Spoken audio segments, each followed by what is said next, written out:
Start again. Thank you. Good evening and welcome to the Chatham Select Board June 13th, 2021 meeting. This meeting is being recorded and will be available shortly hereafter for scheduled and on-demand viewing on any smartphone or tablet device. If anyone else is recording the meeting, please let me know.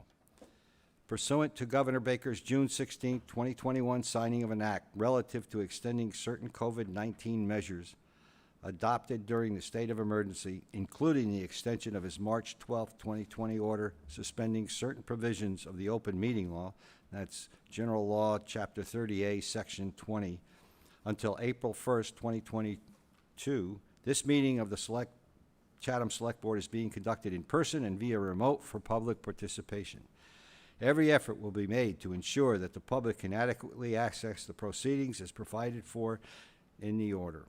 A reminder that persons who would like to listen to this meeting while in progress may do so by calling the phone number 1-508-945-4410, pound, or join the meeting online via Microsoft Teams through the link on the posted agenda. While this is a live broadcast and simulcast on Channel 18, despite our best efforts, we may not be able to provide for real-time access. We will post a record of this meeting on the town's website as soon as possible. Thank you. Let me just start off with just housekeeping. If everyone, please, that's online, please mute your audio and shut off your cameras. And I want to remind people that are here. I see a couple. If you go up to the podium, there's a button there by the microphone. It's a round one with a voice. Press it if it's not green. It'll be red if it's off. Okay. Let's start off with a roll call. Select Board Member Davis. Present. Select Board Member Metters. Present. Select Board Member DeCastro. Present. Select Board Member Dykens. Present. Thank you. Okay. Let me give a quick overview of what we're going to do on our agenda. The first thing that comes up are minutes, and we'll go through that in a minute. Then there's a public announcement and agenda item request. That's the same public announcements and agenda item requests we had previously. It's for announcements and agenda items. Then we get into our new business, and the first thing on the agenda is public comments on a business agenda items. Those are all the things that are below the public comment section, which is section B. We will have comments on everything except the drinking water testing and pumping update, which is number 3, because we'll have public comments will be accepted during this item. So just to go over it quickly, our business agenda items are consider requests related to Back to Summer Music Fest. Number 2 is FY 2021 year-end budget transfers. Number 3 is what I mentioned before, the drinking water, which will have public comment. Number 4, MDOT Route 28 West Chatham Roadway Project. It's just an update, and I'll talk to that later. It's an update before we have a meeting with MDOT. And then 5, Select Board FY 2022 calendar year 2020 goals and objectives, and finally committee appointments. So with that, let's go to the minutes of our meeting. Can I have a motion to approve, please? So moved. A second. Second. Second. Shereen, any comments? Dean. Thank you, Mr. Chairman. On page 3, I have one edit under 3BA, Roman numeral I. In the second sentence where it says, Select Board Member Nicastro disclosed, I'd like to strike disclosed and insert in its place the following clause, that he had filed a disclosure form with the town clerk. So that he had filed a disclosure form with the town clerk. And then also in the second line of that sentence, in the middle after the word officer, insert or director. Or director. Okay. Thank you. Thank you, Dean. Anything else? No. Okay, let's have a vote. I'll start with Shereen. Aye. Corey? Aye. Need? Aye. Jeff? Aye. And the chair says aye. All right, we're ready for public announcements and agenda item requests. We have one, I know, in, two, that are, people that are here. Anyone else online who has one, has a request? I don't see any hands. Okay, Tom?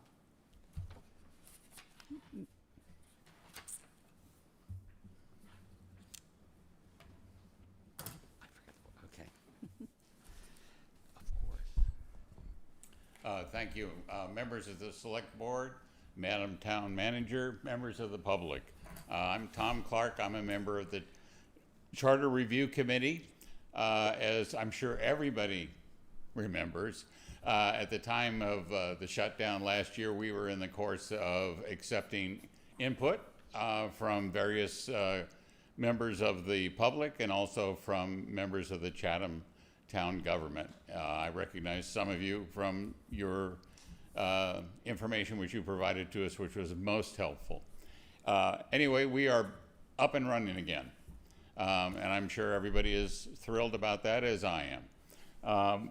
But we are now trying to make up for the fact that during, prior to the shutdown last year, we only got about half the anticipated input that we had expected. And so I'm here to simply say we're open for business, and we would certainly like to get input from the public.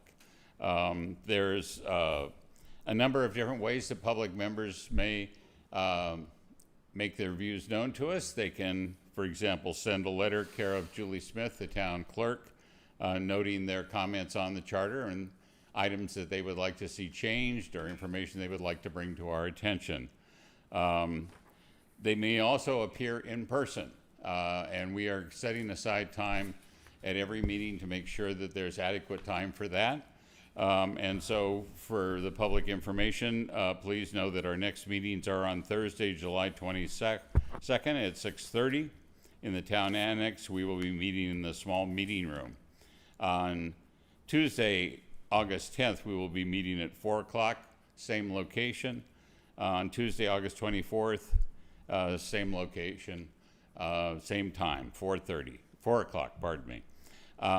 We would ask, please, that if you would like to come and speak to us, please contact the town clerk, Julie Smith, and let her know so we can make sure that we schedule appropriate time for your comments. Thank you very much. Thank you, Tom. I did not go to the board first. That's my error, but I know Norma's here. And Norma, you, yes, please. Does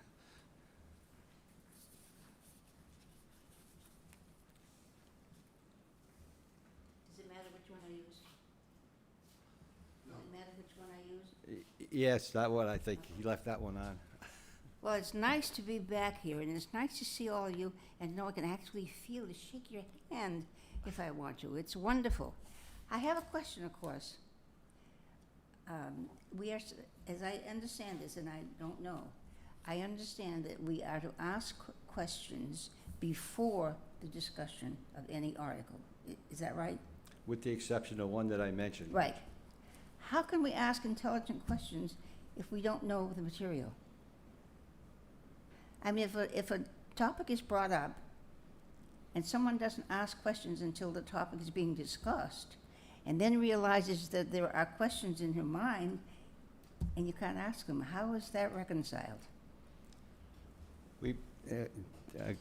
Normally, we have our whole package, the same thing that we have is available to the public. And you mentioned that it may not be online for everybody. That's a good point. But we do have it available for the public. And unless anyone else on the board like to, Corey? I'll tread lightly on this one. I think what Norma is asking is kind of the public input policy that we discussed Right. last week. That's right. So I understand what you're saying. Thanks. I agree with what you're saying. And I'll bring it up again in another year. But we had a discussion last week, and the board voted to continue the policy that we have been doing for the last That's year. a new policy, is it not? About a year old. Everybody, Yeah, you're they're all, Since yeah. the COVID thing came up, Correct. right? Correct. Well, I have to say, if you're not privy to the material involved, how can you possibly ask any questions that are intelligent and get any answers that are meaningful? I realize that there are some who use this podium, to put forth an oral treatise, and you just have to pull the plug maybe. But to me, if something is introduced and you don't know about it and don't understand what's involved, in order to make an intelligent decision as a voter, you need the information. And it's not on here. No, well, it's in the package that's available, but you make, I don't want to debate this issue because we did go over this last week, and we talked about the public policy side of this. And Norma, it's our business meeting to conduct, obviously. We're the decision makers in the process. Every step of the way, there's a way to be able to provide us with the feedback that you have, or questions or concerns that you may have after you review the packet. You can do it at the time of the meeting. You can do it before the meeting. Oftentimes, we're not making the decisions right away on an item. So that's, part and parcel of, unless it's housekeeping mostly. But if we're discussing large policy items, oftentimes, as we're doing tonight with the water, which is a very important thing to the community, we're allowing public, the chair is allowing public comment at that time and questions to be asked. And we've done that several different times on several different items, including our articles of town meeting, housing, water, infrastructure, West Chatham roadway. Most of what we're doing is just fine-tuning our discussion to be more efficient and more consistent with what we're trying to, as we discuss as a board. And we're the ones that are accountable to the public on our decisions always. And we appreciate everybody's feedback in any time, including during the public comments period that we have. Could I ask one more question? Sure.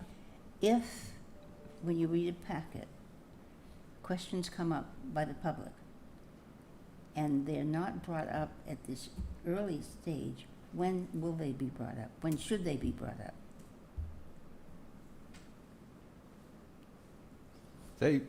well, go ahead.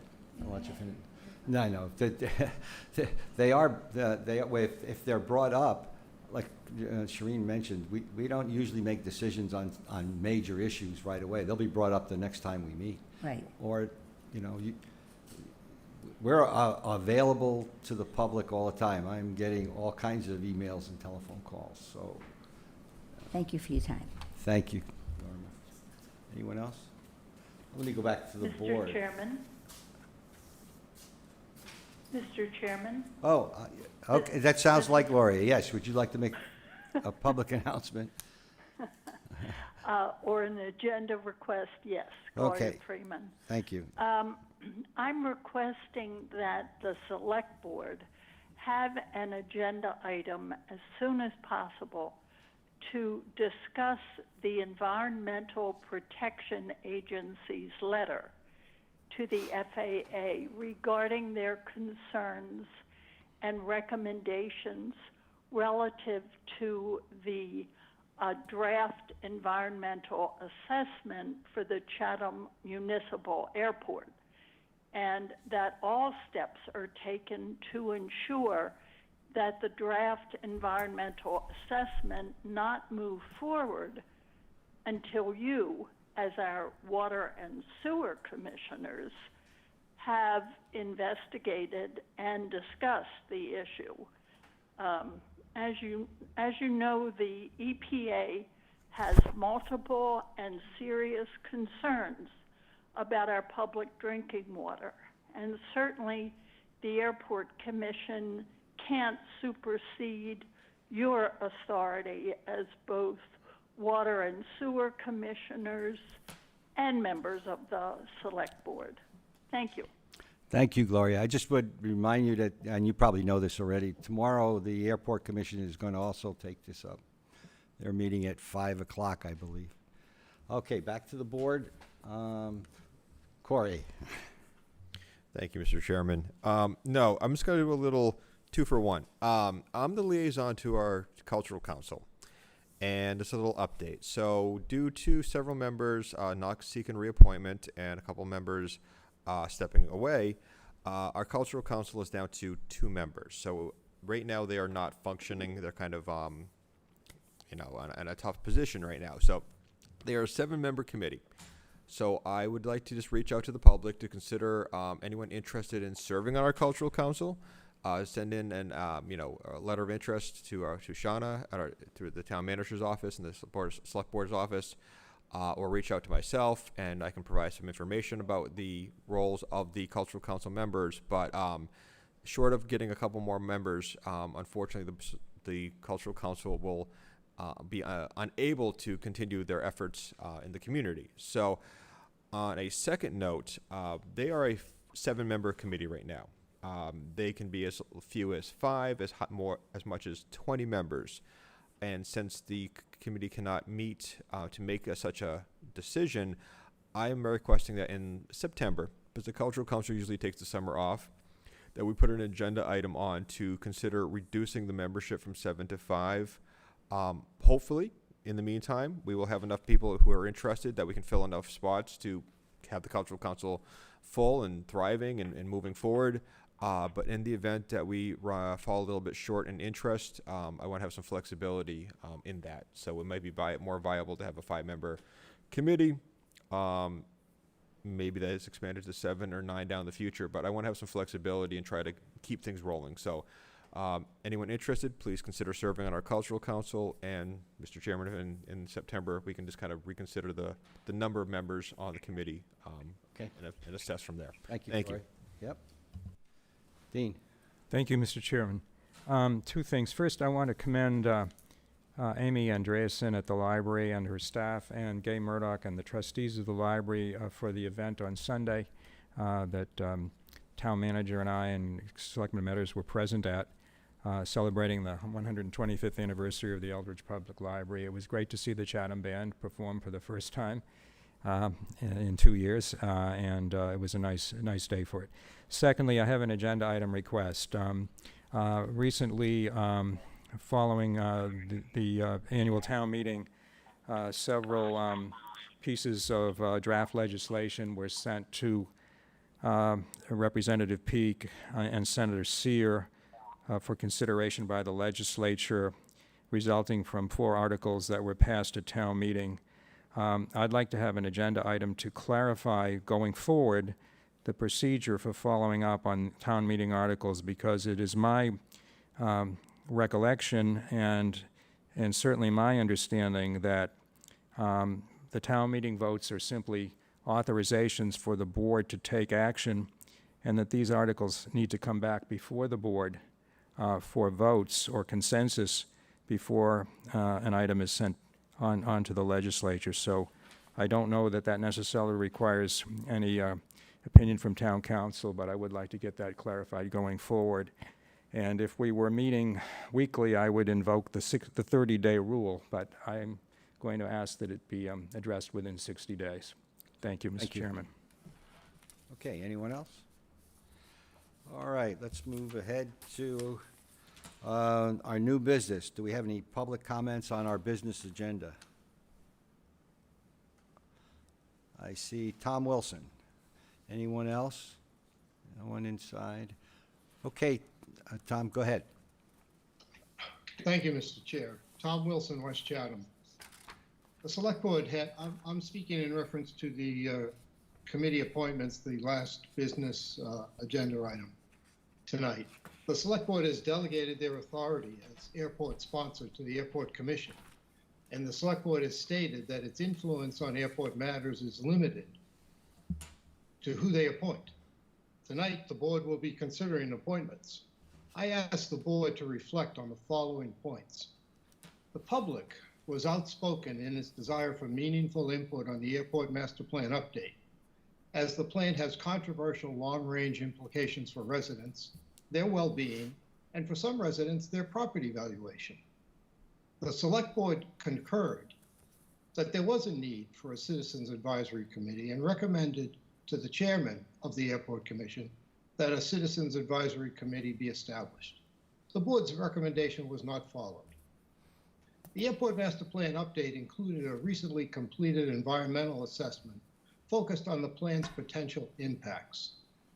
The chairman chose to structure the review so as to preclude any opportunity for public dialogue on the environmental assessment during the FAA comment period. Here's how the environmental assessment review went. In the May Airport Commission meeting, the Airport Commission itself reviewed the environmental assessment with no public input allowed. In June, the public could comment and ask questions on the environmental assessment, but no responses to their comments or questions were given by the Airport Commission. July 6th, the FAA public comment period for the environmental assessment ended. And now July 14th, tomorrow, the next Airport Commission meeting is scheduled, and there will have been zero public dialogue between the Airport Commission and the public over the entire FAA environmental assessment comment period. Is this a format for public involvement that the board finds acceptable and encourages? Was the select board ever invited or requested by the chairman of the Airport Commission to review the environmental assessment during the FAA comment period and offer their feedback? With the discovery of PFAS in the well nearest the airport, is the board now trusting the Airport Commission to protect our water supply without ever reviewing the environmental assessment itself? Will the board be reviewing and discussing the US EPA's recent comments on the environmental assessment, or will this be left solely to the Airport Commission? For many residents, and for me personally, the Commission's new preferred GPS approach, which includes potentially lowering the visibility ceiling to less than 600 feet in inclement weather conditions, presents huge risks to people and property on the ground. Why? Because if lowered, more aircraft will be landing in Chatham under hazardous conditions, flying into CQX, one of the foggiest and cloudiest Is there an airports. agenda Mr. item Chair, request? Mr. Chair, this is out of Chairman. order. This is out of Thank order. you. There's Hey, no Tom? agenda item regarding the airport tonight. We need to have an agenda item request. Yes, there is a reappointment on commission members, and I am taking my opportunity to speak publicly on how I feel about the potential reappointment. Okay, how much longer are you going to be, Tom? Go ahead. Another minute. Chatham is a very hazardous airport to fly into, and there are risks to people and property on the ground. I asked the chairman about the proposed change to the visibility ceiling over 5 months ago. I was told my question would be answered during the environmental assessment review. As yet, this hasn't happened. To me, my town government is being profoundly unresponsive on a critical issue that directly affects my well-being and that of my neighbors. I asked the board to consider, is the chairman's failure to follow the select board's recommendation on the Citizens Advisory Committee acceptable performance on a regulatory commission? Is the lack of public dialogue on the environmental assessment how the board wants their airport commission to interact with residents? Does the lack of responsiveness to serious safety questions and concerns by residents fulfill the requirements to represent the best interests of the town while serving on a commission? The select board has told the town that their influence on the airport commission is displayed through who they appoint to the commission. What message will the select board be sending to concerned residents with its airport commission appointments tonight? Thank you, Mr. Chairman. Thank you, Tom. I just remind you that the EA the EA comments were to FAA, but I understand what you're saying. Okay. Anyone else? I see CG. Would you tell us who you are, please? Thank you. It's Carol Gordon. Can you hear me okay, Peter? Yep. Go ahead. Okay, thank you. I'm calling to request that the select board requires the airport commission to put the environmental assessment process on hold until an independent consultant can be hired to follow the EPA recommendations. Mr. Chairman, this is out of order. But I have a point of order. Thank you, Carol. Yes, We sir. understand. What about our drinking water? Yeah, we will be discussing that tonight. We've been talking about it since June 1st. The environmental assessment and the putting a delay on that will be discussed tomorrow at the Airport Commission, as I understand it. Thank you. Okay, thank you. Okay. Mr. Chairman? Mr. Chairman? Mr. Chairman? Oh, yes, okay. Mr. Chairman? Yeah, I see Bob Duncanson, and you said Rick Levitt? Excuse me, Dean, yeah. Mr. Chairman, I just want to clarify, because the previous speaker asked about drinking water. She could talk now about drinking water. It's on the agenda. This is the public comment period, or she could talk later on when that agenda item is. I just wanted to clarify she has that option. Thank you. Thank you. I see Dr. Bob on here. Okay, Dr. Bob? It's not me, Peter. I don't have any input at this point. Okay. I'm sorry. Rick Levitt has his hand up. Really? Okay, it's not showing. It doesn't like you, Rick. Go ahead, Rick. Oh, thank you, Mr. Chairman. I appreciate this Oh, I opportunity see. to the wrong comment. spot. My comments are directed at two of your business agenda items today. First, item number 4, the West Chatham roadway punch list. Before I get into the detail, I really want to commend you and the entire select board for your support for the West Chatham Main Street improvements.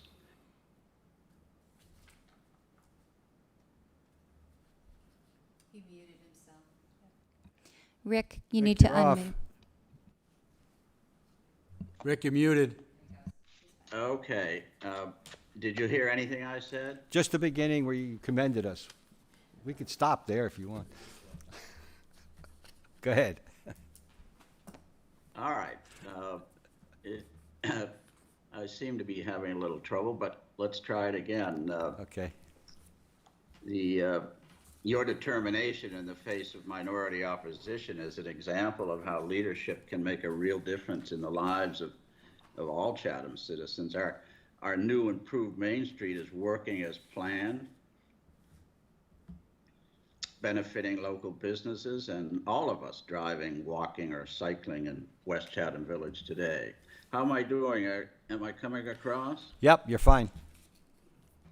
One thing missing, however, are the 11 new trees promised on the north side of Main Street. 20 mature trees were removed during the construction period, which was understandable. But Chatham is officially recognized for its commitment to preserving trees. Chatham's Friends of Trees, a great organization in town, has made planting more trees a priority. Either the state or the town needs to replace the lost trees, the 20 lost trees, preferably in the green space between light posts. And I hope trees are on staff's punch list for tonight. Speaking of green space, I hope a maintenance agreement with the state is on staff's punch list also. Most small towns like Chatham take pride in maintaining their streetscape. State highway officials lack both interest and a budget for maintaining the mowing the lawn, for example, mowing the grass, for example, watering the trees, picking the weeds out of the shrubbery. State highways lack a budget for that and welcome maintenance agreements with local communities. Now, second, I want to comment on agenda item number 5, select board goals and objectives. In setting your goals and objectives, West Chatham Village is the obvious choice for a modern senior center. It not only provides our large and growing senior population with an ideal location of village center amenities and recreational opportunities in surrounding conservation land. A major civic building like a modern senior center will spur more revitalization of West Chatham Village, including much needed affordable housing, keeping our working families here in Chatham. A modern senior center in West Chatham Village will pay for itself as revitalization boosts tax revenue over the 20 years of bond financing for the senior center. And finally, if you decide to renew that initiative, and I hope you do, I urge you and town staff to engage more energetically in efforts to inform public opinion and increase town meeting participation. Barely 10% of registered voters participated last month, giving a chance for a minority of special interest factions to scuttle that initiative. Town meeting is where our voices can be heard and make a difference, but we are in danger of losing that voice. 10% participation at town meeting signals a loss of confidence in town meeting to deliver fair results for all Chatham residents. And thank you, Mr. Chairman, for the opportunity to comment. Thank you, Rick. Carol Gordon, I see your hand still up. Did you want to speak now or wait till later? Or is it that left over from before?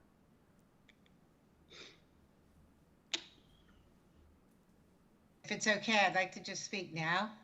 If you want to, I'd appreciate it. yeah, go ahead. We're talking about the agenda item number 3 with drinking water and testing. Thank you very much. I appreciate your allowing me to do this now.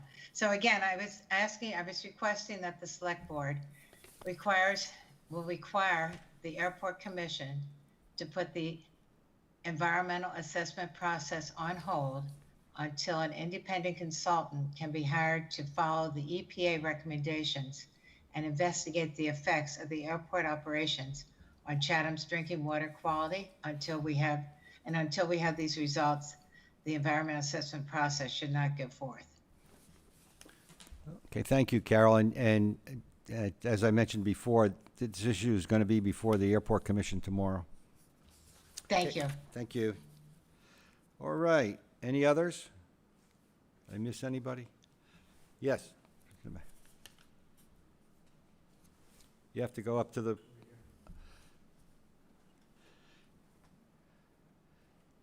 Take the one to your furthest left. You'll see a little button. If it's green, you're on. Thank you. And I wanted to just say, I hope you'll welcome me. I think I'm a resident of Chatham, although I went to court the other day after my landlady threw my things out. The judge said I didn't have a residency or tenancy, even though we signed an agreement. So I hope I have a say.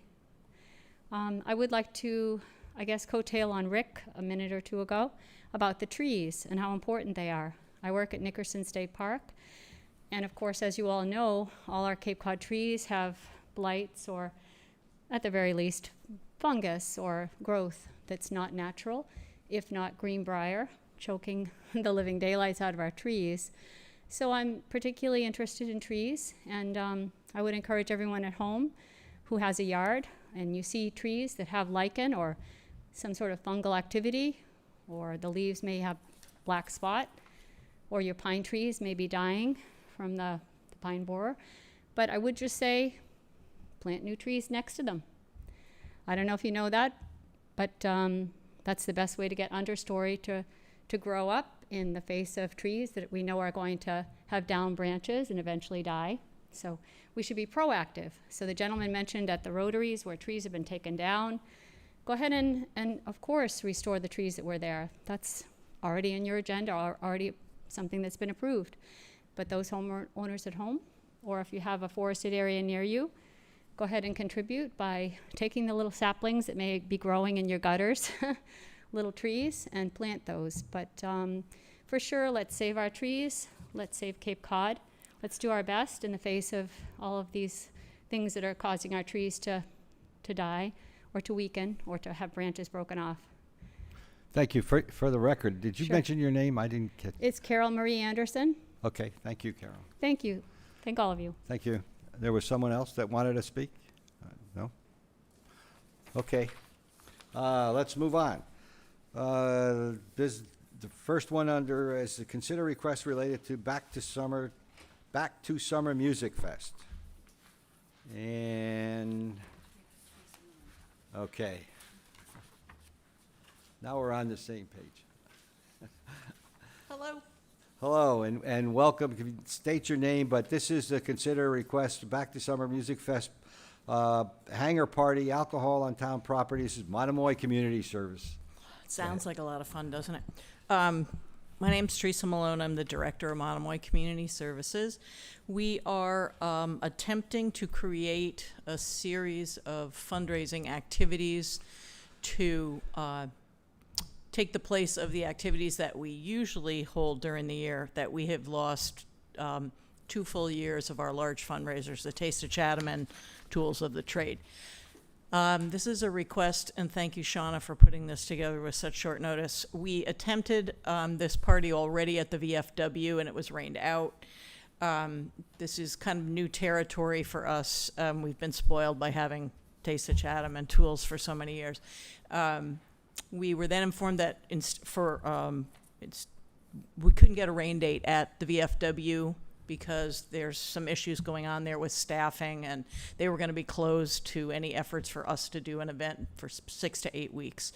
So we're looking for a fairly large venue that again will be weather dependent, but we did approach the airport to hold similar to, we're picturing not to the expanse of how far out you could go, but similar to when they do the open house in June at the airport, similar use of the space. We've requested the hangar, and Shireen asked for a clarification on this. We're not asking to hold the event in the hangar. What we need is a contained space where the music can be set up and performed to keep the electrical costs and risks at a minimum. So it would not be that people were in the hangar other than the band. And we have gone from having, working with Mark's Music, to have 6 or 7 short sets of different bands. We're just going to have one now. All the schedules of the bands have changed as well. So we're looking to have probably 150 to 200 people. The band would be inside the open hangar. We would have cornhole games outside. We would have food vendors who have valid food permits from the Board of Health. We're actually getting a temporary one for one of them that is located in Harwich and doesn't have one with Chatham right now. And we have electrical volunteered. Roger Ling is going to be supervising that. We have secured a handicap accessible and a regular accessible porta potty so that the building can remain locked. We won't be using any inside facilities at all. We do have some, I'm trying to think what else is going on. We're going to have a few raffles. There'll be, I think that's about it, really. So it's a night out. It's an adult event. It's a night out. You can grab food and a couple of cocktails if you are, and we're doing the alcohol through Chatham Light Liquors. So we've tried to get all the permitting in place to do everything where we wanted it. Keep it very low key. It'll be done by 10 o'clock. We will literally pull the plug by 10 if there's noise issues. We have a police detail ordered as well. So we're trying to get back in the swing of some fundraising that actually works. Okay, thank you. And I have just a question and a comment. I'm glad to hear you said the band was going to be inside the hangar. That's what one of my questions was going to be, because there are homes on the other side. On alcohol, did I read correctly that you're going to have 2 different kind of bands, and somebody's going to check IDs as they come in? We'll have a general entrance. We'll have 2. You'll get one or the other band. You'll get a 21 plus, or you'll get an under 21 band. We don't really anticipate a lot of under 21s, but they'll be carded at the door if we have any question. As well as we're going to have the alcohol purveyors make sure that they're double checking as well, and we'd handle it if they had a question. Okay, thank you. Shireen? Hi, Teresa. Hi, Teresa. Thanks for clarifying the occupancy of the hangar. That did come up from our building inspector, stating that there was a per person square footage limitation on the building. One of the things that you didn't mention that I think, you're saying 150 to 200 people, parking and traffic management. Do you have any anticipated plans with that? We will have volunteers in the parking lot directing, but it is going to be, I would think, probably the closest size group. Actually, theirs is bigger, would be when Hook Fish uses the VFW. So we'd be using that parking area as well as the side lot down, the grassy area as well as the gravel area beside the airport, outside of the restricted area. Okay, well, you also know there's the town annex right here, too, that has And the parking. annex, yes, if they dare to Okay. walk across the street, yes. Um, Thank you. Okay, thank you, that's all I had. Corey? Oh, I'm going to piggyback on that, but you said you have a police detail. So I guess the only concern I would have is making sure that I'm sure people will be parking in this lot, that when people go from the airport property over to the community property, there's some kind of safeguard for maybe a patrol or some kind of acknowledgement that we should probably keep people safe crossing the road over. I don't know if that's a detail or not, but that's the only area of concern I have. Other than that, I think I'm crossing my fingers you have good weather and we can pull this off. So And we can make a point, Corey, since you requested it, that we can have one of the police officers, that can be their primary job, is making sure the traffic flows. yeah, that's the only thing I have. Yep, thank you. Anything else? Jeff? Thanks, Mr. Chairman. Teresa, good luck. This is a Monday night, I think. Yep. Is Hangar be open that night? Are they okay with this? She is not, she's on our board, actually, she's okay with So it. she'd be okay Yeah. with it. Okay, great. So I wish you well. Thank you. Raise a lot of money. Have fun. Thank you. Super. Anything else? Any other comments? Mr. Chairman? Yeah. We have three motions here, so. Correct. I move to approve the request for alcohol to be served at Chatham Municipal Airport on Monday, July 26, 2021, from 7 to 10 p.m., conditional upon approval of the event by the Airport Commission. I'll second that. Have a second? Okay, let's go for a vote. Shireen? Aye. Corey? Aye. Dean? Aye. Jeff? Aye. And the chair says aye. Second motion. I'll do that one, too. Okay. I move to grant a special one-day liquor license to Teresa Malone as representative of Monomoy Community Services for Monday, July 26, 2021, from 7 to 10 p.m., conditional upon approval of the event by the Airport Commission. Second. Corey? Go for a vote. Jeff? Aye. Dean? Aye. Corey? Aye. Shireen? Aye. Chair says aye. Third motion. I move to grant a one-day entertainment permit for outdoor live music, outdoor meaning in the hangar, to Teresa Malone as representative of Monomoy Community Services for Monday, July 26, 2021, from 7 to 10 p.m., conditional upon approval of the event by the Airport Commission. Second. Second by Corey. Go again. Let's go back down to Jeff. Aye. Dean? Aye. Corey? Aye. Shireen? Aye. And the chair says aye. Have a good time. Congratulations. Thank you very much. Appreciate your support. Bet. Okay, next on the agenda is the 2021 year-end budget transfer, and that's Alex. Thank you, Mr. Chairman. Can you see me and hear me okay? There you are. Yes. Okay, thank you. Hybrid meetings. Oh, I'm kind of frozen on the screen there. Okay, thank you.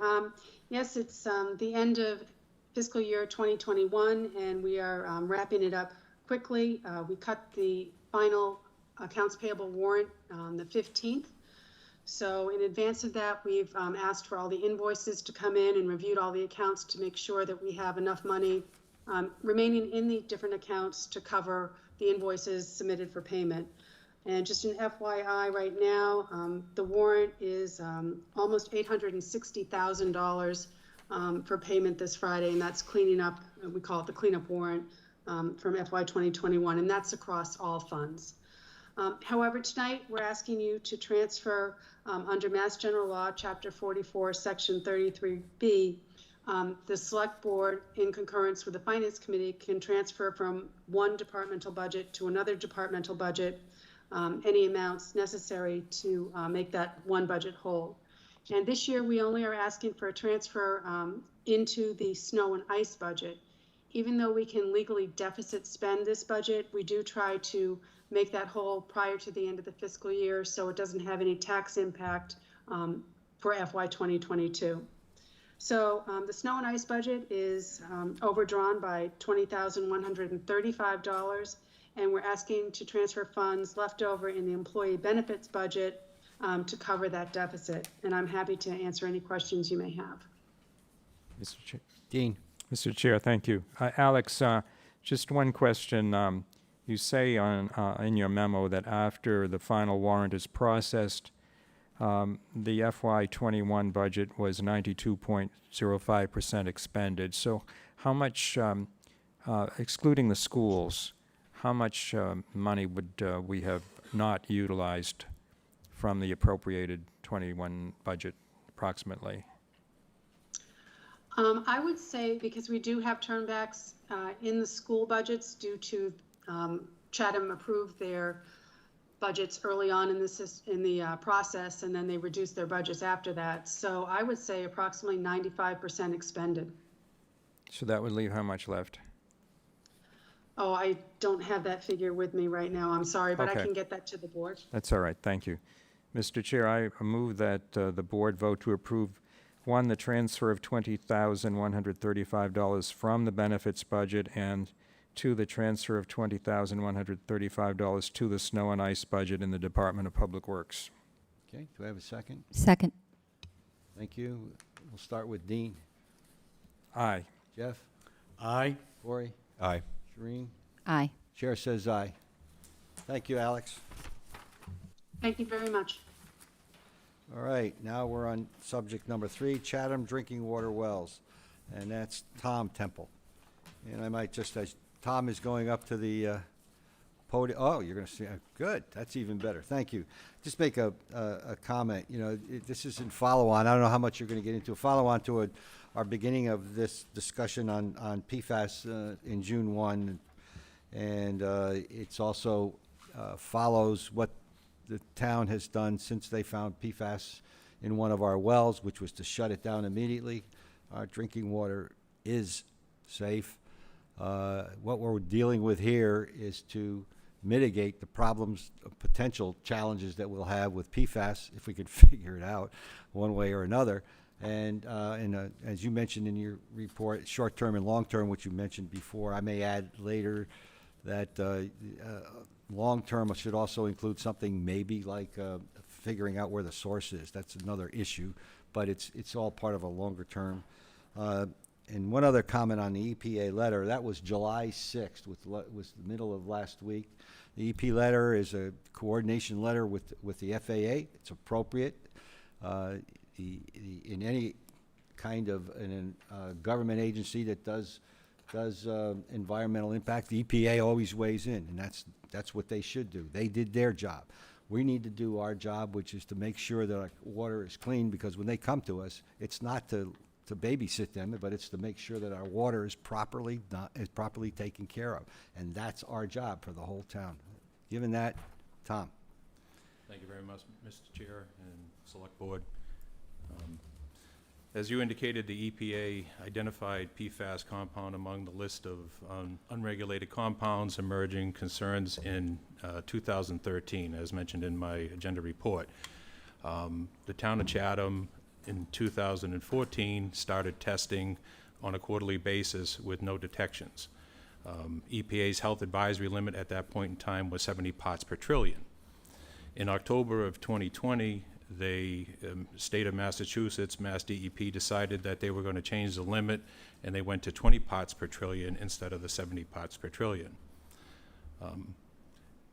We started doing our testing based on that in April of 2021, which was the first quarterly testing at that time, and we identified wells 4, 5, and 8 that had shown limits in there. Only one well, which was 5, was above the maximum contaminated level. It had 28 parts per trillion. It was over the 20 parts per trillion requirement, minimal thresholds. So we immediately pulled well 5 offline, and we have not put it back online since. We've been working with Mass DEP to come up with short-term and long-term solutions to try to get well 5 cleared and clean. As you can see from the short-term results that we put in the agenda package, we started doing additional sampling. We looked at blending well 5 and 8. We talked to Mass DEP, got their approval to start sampling. We set up a hydrant in between, which was part of the short term, so we could do sampling before well 5 and after well 8, So we could, when the two would blend together, we could get readings before and after on both. And also said we wanted to do a water quality study for 5 and 8 for filtration needs moving forward, as well as look at the PFAS issue as part of that, which was approved at the annual town meeting for the $75,000. Since that time, we also received, one of the other short-term was to add well 4 back online, which hadn't been in operation since 1990. We had no further detection of any contaminants in that well. And that well provides 700 to 800 gallons per minute. With well 5 being offline, that had 550 gallons per minute, which we've lost. Since we started looking, if you look at the chart up here, you'll see the different days that we did sampling. We started sampling more often, other than the quarterly, above and beyond the quarterly sampling that we're required to do, just to get historic data so we can build up and show the state what our levels are. Today was the quarterly sampling, and we'll follow up with additional sampling in the next couple of days just to see both wells in 5 and 8, what the new triggers are on those for the contaminant levels, if there's any. And with that said, we received a letter today from Mass DEP that they've okayed well 4 for the chemical treatment needed that we were looking for to start utilizing well 4. The department also had done some minor clearing and turning movement, clearing of the property for trucks to deliver the necessary chemicals like we use on all our wells to lower the pH level, et cetera.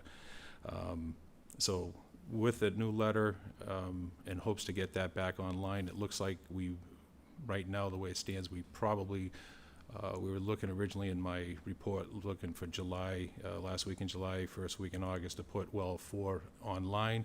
It looks more like the first or second week in August looks more realistic at this time because of the trouble, like everything else, with when we had COVID.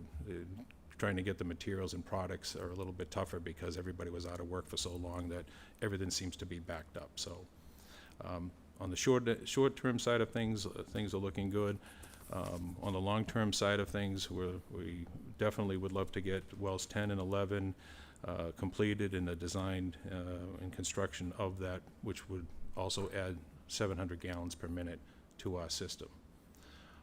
As I mentioned, and as you had mentioned, Mr. Chair, the drinking water is safe to drink. It meets all industrial standards. It meets EPA and Mass DEP standards as well. So all our wells are blended together into the system, with the exception of 5, which has been offline, which was the only one that tested above that limit, and it remains offline until Mass DEP approves the blending to go through. I didn't see who was first. Shireen, and then Dean and Jeff. Can you explain a little more about the blending process? I mean, you say it's all the wells are blended together, and then we receive the water. Right. Is there more to it than that? Is it? Yeah. What happens is, chances are, if you were near Morton Road and you were getting your water from wells 1, 2, or 3 in that area, chances are you would be drawing from that because it hasn't been introduced into the rest of the system. We oftentimes, you've heard me say it in the past, where we shut down different wells at different times because of the levels that we're pumping. If we're pumping 16 or 18 hours a day, the levels, when they get close to the screens, they'll shut off at certain levels. We don't want to go below those levels because that's when you end up with some issues where you might run into bacteria and other things that you don't want in your drinking system. So we shut them off and we try to rest and let them build back up. Mm-hmm. And so we may shut down 3 and we might, turn back on 8 or some other one that we're not using, or maybe 7 we're turning off on, Morton Road. In that particular case, the water may be drawn another direction, so it might be pulling that water down, say, Route 28. Instead of going up Morton Road, it's going the other direction. So it can change with the system. Mm-hmm.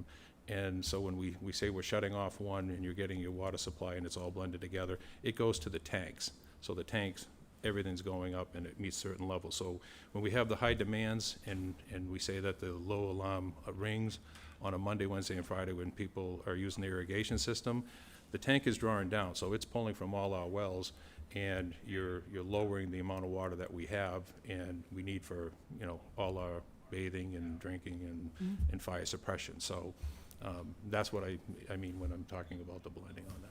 Thank you. I have one more question, just looking for a little clarification for people to understand a little bit of the back history around Well 4. Dr. Duncanson, I think, has the institutional memory about Well 4 and why that was shut down. I know what I remember, maybe Jeff does too. He was here in Corey at the time, but I was just wondering if Dr. Bob could share a little more information about why in the 1990s Well 4 was taken offline. Yeah, sure. Thank you, Mr. Chairman. Go ahead, Bob. Well 4 can you all hear me? Yes. Okay, Well 4 was taken offline in the 1990s when we detected levels of PCE, or tetrachloroethylene, in the well. And similar to PFAS at the time, it was above the standards. The well was taken offline. There was a significant study done looking at sources or potential sources. While we never found a definitive smoking gun, there were indications that it may have originated on the former mosquito control property.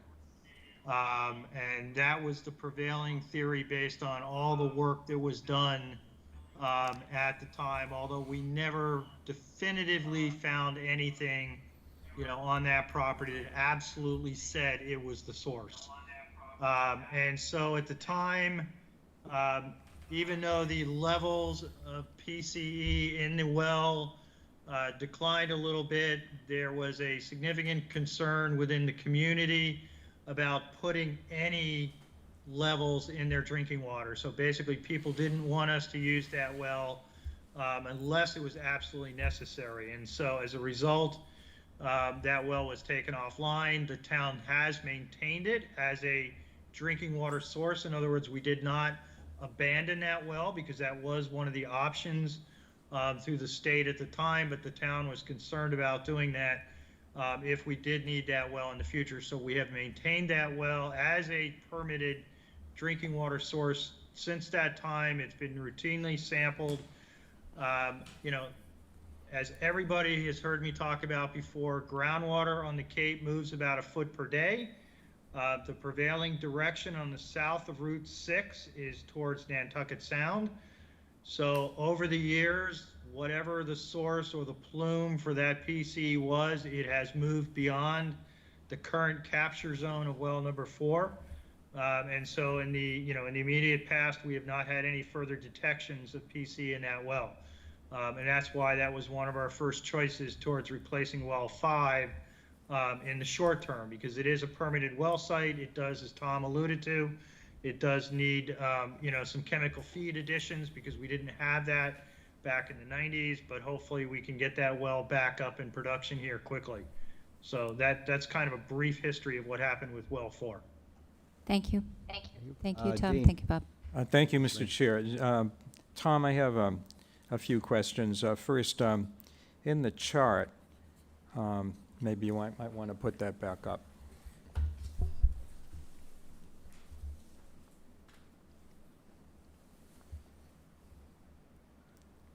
Okay, and well number 4. So there were samples taken on 4/14, April 29, and June 1st that detected some parts of PFAS, right? They were Correct. small, but there were some. And then there were samples taken on the 15th of June, the 24th, and the 29th, which showed nothing.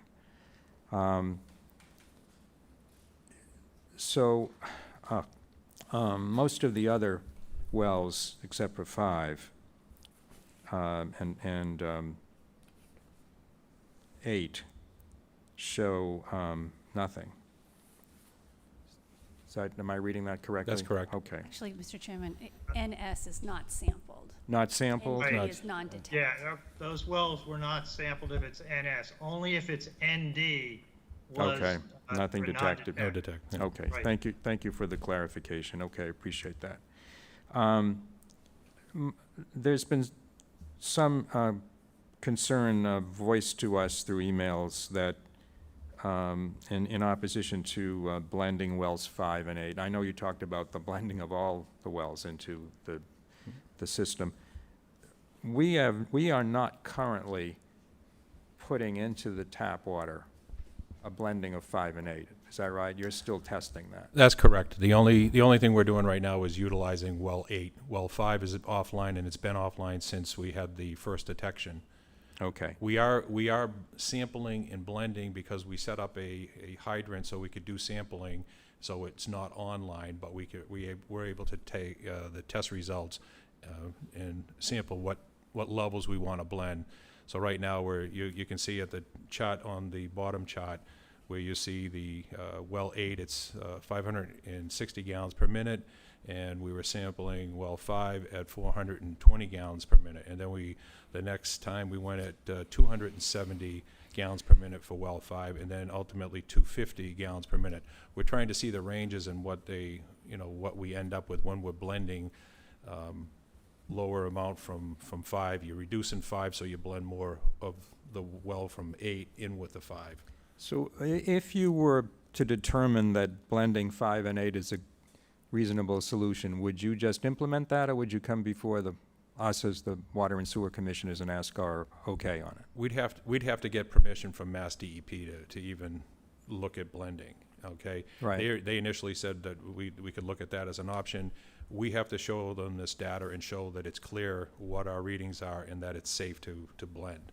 So we, So if DEP says it's okay, would you then just implement it, or would you come before us? we would implement it if that's the case. If they're telling us that it meets all the requirements, we can certainly come before you, and if that's what you'd like is, I mean, I think I personally would like Yeah. to see that, Yeah. that step followed if that was the case. If you get well number 4 on, I think I've heard you say in the past that you could put blending aside for 5 and 8 and just go with 4 and 8, and you'd have more than enough supply in the system to make up well for 4 5. goes between 700 and 800 gallons per minute, and well 5 is 450, but with the blending, if we had to blend, it would be only like 250.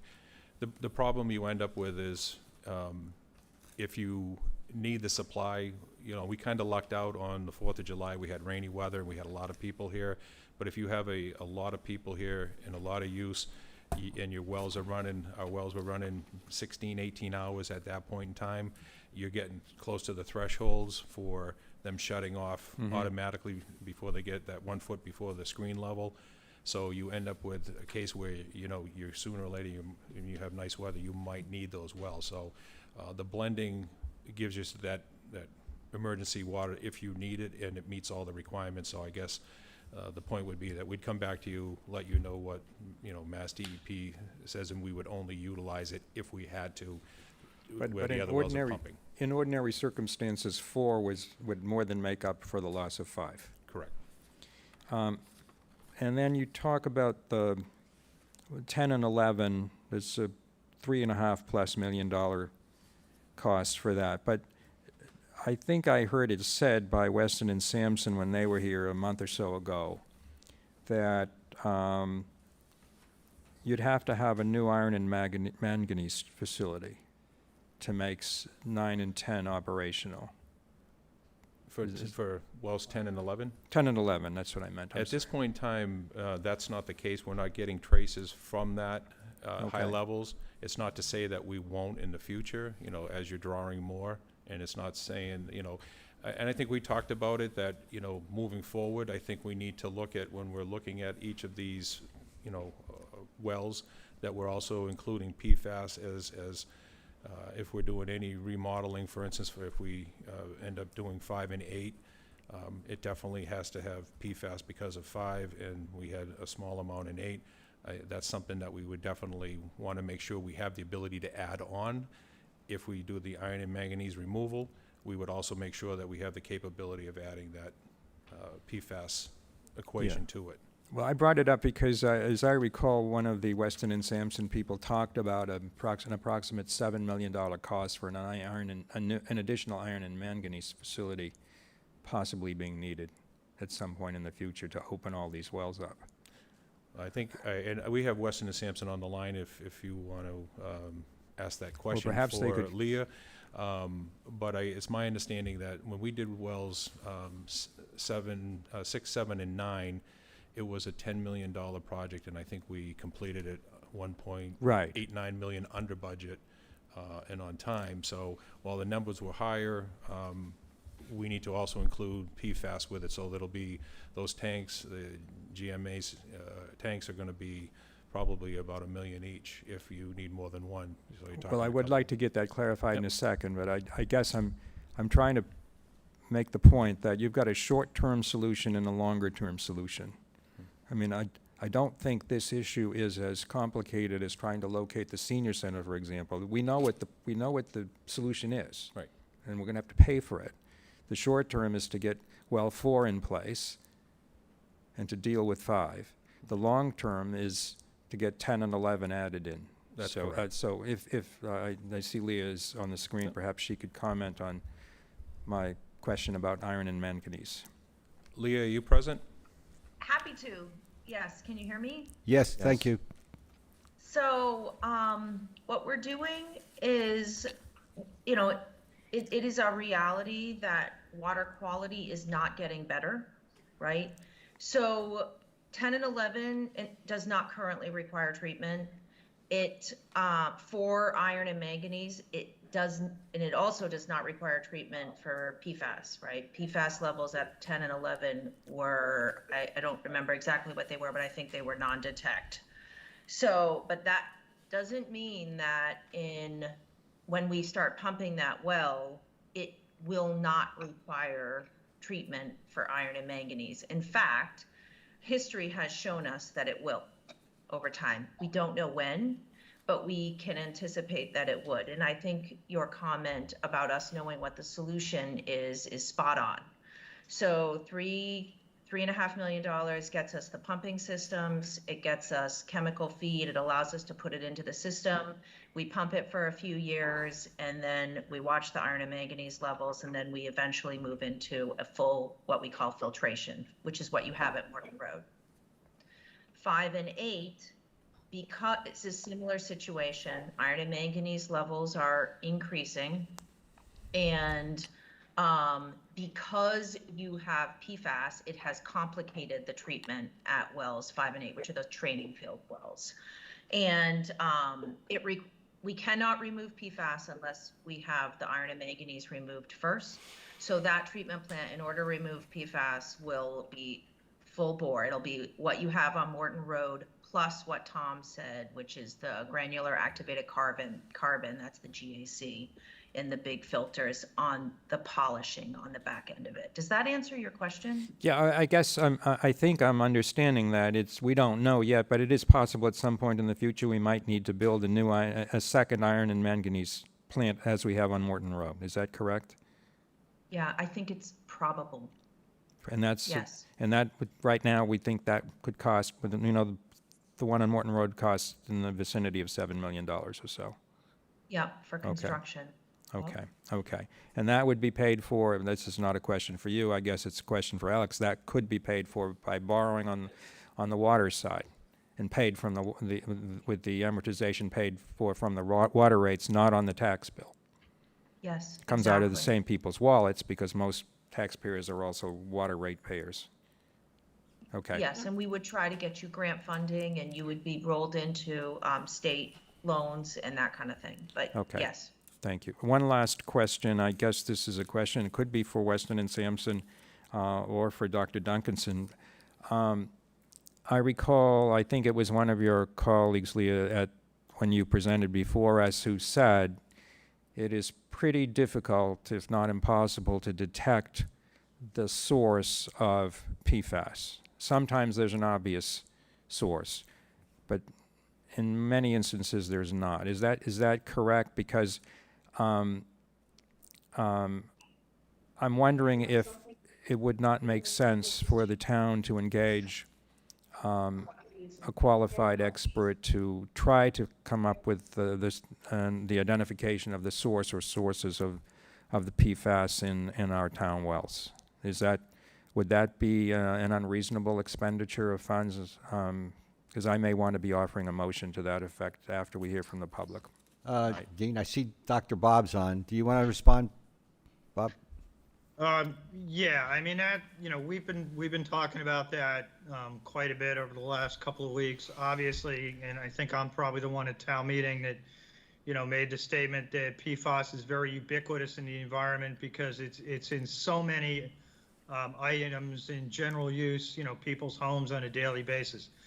But we have been looking at the idea, and it's taken on a little bit more of an impetus in the last, 2 weeks or so, because there's been a lot of statements made about the airport as being the source, and it's now kind of rolled into the whole controversy over the airport and operations and all there. I had a conversation with the airport manager this morning, because one of the things of obvious concern is, with airports and the firefighting foam, because we know that is a definite source of PFAS. However, in our collective memory between myself, the airport manager, the fire chief, and the former fire chief, we could recall really only one incident in the last 30 years where firefighting foam was used at the airport during a crash. And it was only a minimal amount based on a fuel leak from a plane at the time. And so it's not like municipal airports in Boston or even Barnstable, that have their own firefighting crews and routinely do training. We're not in that circumstance. That is not to say that it's not possible. Anything is possible. So I think similar to the study that we did back in the 1990s, trying to find a source for the PCE, we could certainly consider an effort to try to locate a source here, given the fact that, the 2 wells or the 3 wells, 4, 5, and 8, are in the same geographic area. They all have detectable levels of PFAS. There are a significant number of monitoring wells in that area, including monitoring wells on the airport property that we put in, during the 1990s as part of the PCE investigation. The airport is down gradient of all 3 of those wells. However, as I've talked about before, it's down gradient based on the natural flow of the groundwater. But when you have these production wells that are pumping large quantities of water out of the ground in a specific area, you can actually change the natural groundwater flow direction. And so we need to do some work on that to see to what extent, that may alter where we look for this PCE. But I think, doing a, not an unlimited study, looking at everything in the world, but I think doing a targeted study would be beneficial to at least, put some rest some of the current theories that are floating around town as to where the PFAS may be coming from. Bob, should the study be limited to the airport, or, because I'm thinking of something a little broader? No, I wouldn't limit it to the airport. I would limit it to wells 4, 5, and 8 and their zones of capture. Okay. So in other words, there's no sense looking at the east end of Main Street because we know that those wells don't draw water from that area. But we have the groundwater modeling that shows the zone 2s for these 3 wells. And so it would make sense to look at whatever land use has occurred in those zone 2s, over the immediate past number of years. And that would be where you would target looking for something that may be a source of PFAS. And that could include the airport. It could include areas to the west. It could include areas to the north. But limited to the Zone 2 captures for those 3 wells. Is PFAS typically present in jet fuel? No. It can be, but generally at very low levels. So, again, PFAS is in so many things. It may be impossible to actually find the source, just like the PCE. We never found a definitive source, but we may be able to narrow it down or eliminate some places from being a potential source. And one last question. What type of expert would be engaged? Is this something within the toolkit of Weston and Sampson, or I see Leah nodding her head. You do have capability to do that, or would we have to engage a separate hydraulic engineer of some type to do this sort of thing, Bob? We would look for somebody that got experience in groundwater modeling, source detection, sampling. I'm certain that that's within Weston and Sampson's sphere of expertise. We just recently got a scope of services that Nantucket used for a similar type of study that they conducted. They received 3 responses to that, their RFP on that project. So we have something where we wouldn't be starting from scratch. We could pull together something relatively quickly. And, like everything else, Weston and Sampson, I'm sure, is eminently capable of doing it, but, there are other firms. So, we would look for somebody that's got the experience as well as an attractive price, if you will. And we have money in the budget, Tom, for this sort of thing, in the water budget? I don't believe we had scheduled any money for this. Madam Town Manager, we have some money for this in your budget, or?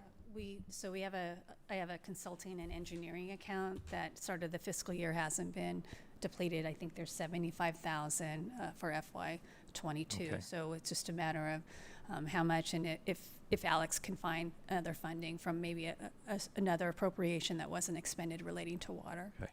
Well, thank you, Mr. Chair. I'm probably going to offer a motion in a little bit, but I do think it would be a worthwhile exercise for the town to try to reassure the public that we're trying to find the source of the PFAS, because I think there might be an inclination among some to think it's necessarily coming from one source, and it may not be coming from that source, or it may be coming from that source. But let's get the facts as best we can. Thank you, Mr. Chair. Yeah, thank you, Dean. Before I go to Jeff and then Shireen, Corey had Just one quick question, just to stay on this one particular point, because I'm very supportive of independent study to kind of answer some questions, a lot of finger pointing, and we don't know for sure what may or may not happen.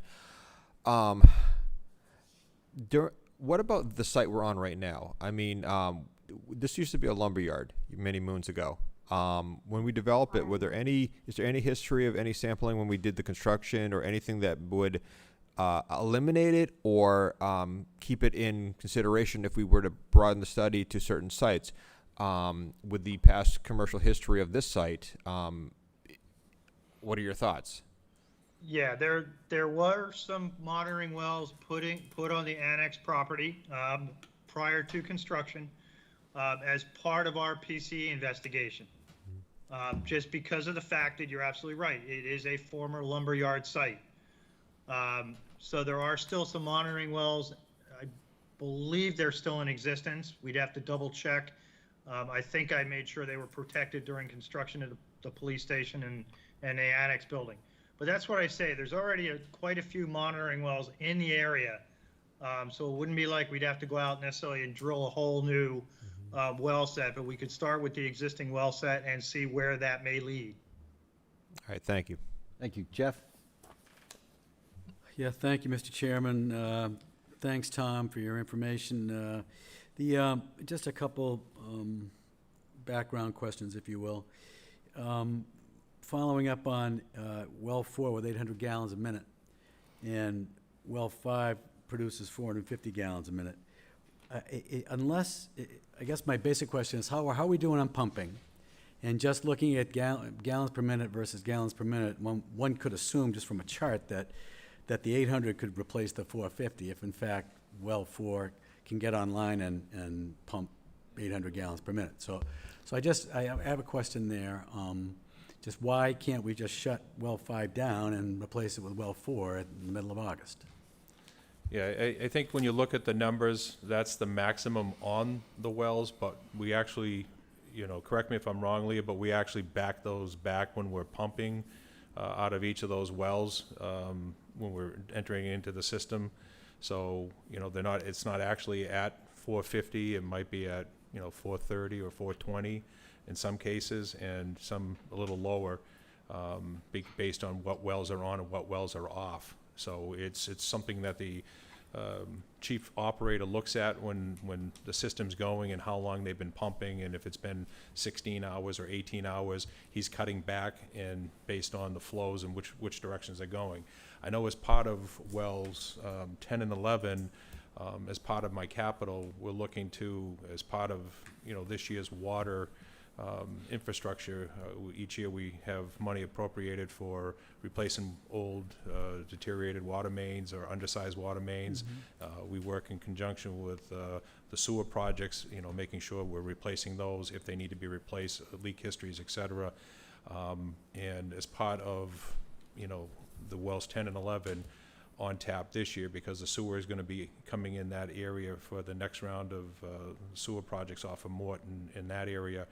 We're looking at Mill Hill section, one of those sections, increasing the water main to 12 inches, as well as the road that loops through off of Mill Hill to 12 inches, tying back into Morton Road. So, based on the flows and based on the pressures that we need in the lines, we look at everything all at once. So, Leah, I don't know if you want to answer the other side of that question. Feel free. Those are maximum best case pumping rates. So we always fall off of them in the summertime with, depending on the groundwater levels, droughts, usage kicks up, groundwater table starts dropping, and you can imagine we balance it pretty hard in the summer. So big picture, Chatham, last year we had a hard time keeping up with demands.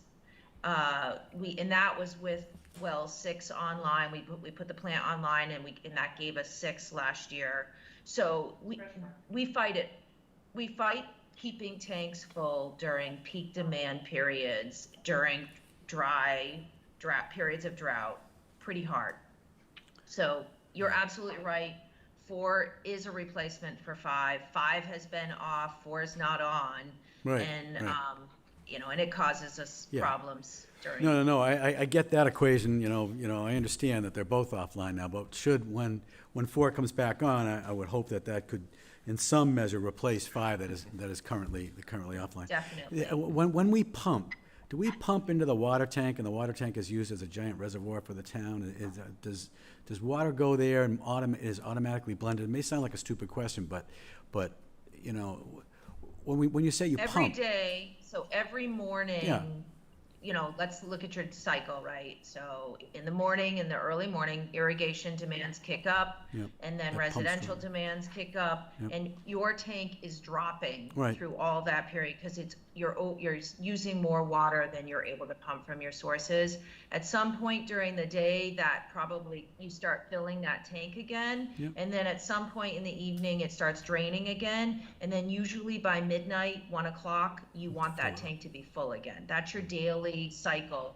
And you can imagine in your peak week, right, in your hardcore use weeks, that can be a challenge. Sometimes that tank doesn't get full, Yeah. and so they'll go a couple days. And we're at 103 for one of the levels of the tank, so the low alarm starts to go off at 80 feet. And that's when we start getting concerned. We're watching that level going at 80, and that it's a Monday, Wednesday, and a Friday because, that demand is coming on and people are getting ready for work and they've already finished their watering. So it's one of those things where, we watch it daily, making sure that we're where we need to be. Just a quick stupid follow-up, but is not all the water then kind of blended in that giant tank, that holding tank?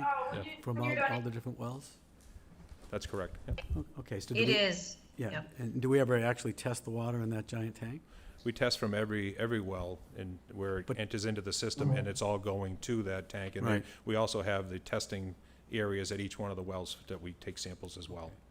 This is a question for Dr. Bob, I guess, and I do recall the the monitoring for well 4 way back when. And if we have some old test wells or monitoring wells that we can, rekindle or re-up, if you will, that would be very useful, I think, especially in this general area. I certainly would be supportive of expending some dollars to drill some more monitoring wells, because I think, it may assuage some concerns and we can perhaps get some answers to PFAS. But I also wanted to make the statement that, Chatham wasn't the only town that shut wells down this summer because of PFAS. And I thought that the Cape Cod Times headline was incredibly misleading, and I actually called them about it. I think in the same weekend or the same week, Mashpee and Osterville both shut wells down, among others. So I thought that was an uninformed headline, and the headline could have read, Cape Towns, shut wells down because of PFAS levels. But back to the money, and I think this is where we need to kind of stay ahead of it long term, as Selectman Castro just noted. Right now, I've got a running total of if we do, right now, it sounds as though in order to even get to treat the PFAS in well 5, we're going to have to do manganese and iron, is what I understand, and correct me where I go wrong. And that is upward from $7 to $8 million is what I hear. 7 for the iron and manganese, perhaps more, and then another $1 million or so for the PFAS treatment. And then we got wells 10 and 11, which I think are critical going forward to get them teed up and get them online. And that's 3.6, although we hope ARPA funds will net that down from 3.6 to 1.1, which would be wonderful. So under the ARPA infrastructure, I think that the government's offering a lot of folks, municipalities included, we could knock that down. But we're talking, this is back of the envelope, I'm not going to hold anybody to it, but we're talking, a $10+ million investment, over time. And, probably every dollar's worth it if we can get, a water system that gets us enough water and safe, clean drinking water. If I might add that I think, and I can double check with Weston and Sampson with Leah, but I believe that the ARPA money can also be used for design. Yes. For that well 5 and 8 for the design of that, including PFAS. Is that correct, Leah? I mean, have you checked into that?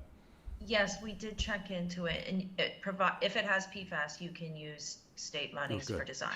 Yeah, good. So I think there are other sources of funding. I get it, but it's not an inexpensive proposition to get this, to deal with 4, to deal with 5, and to deal with 10 and 11. I think it's going to take some considerable effort on the part of the town and investment in part of the town, which can be made through the water rates, et cetera, but it's still a major investment to water rate payers and taxpayers perhaps as well.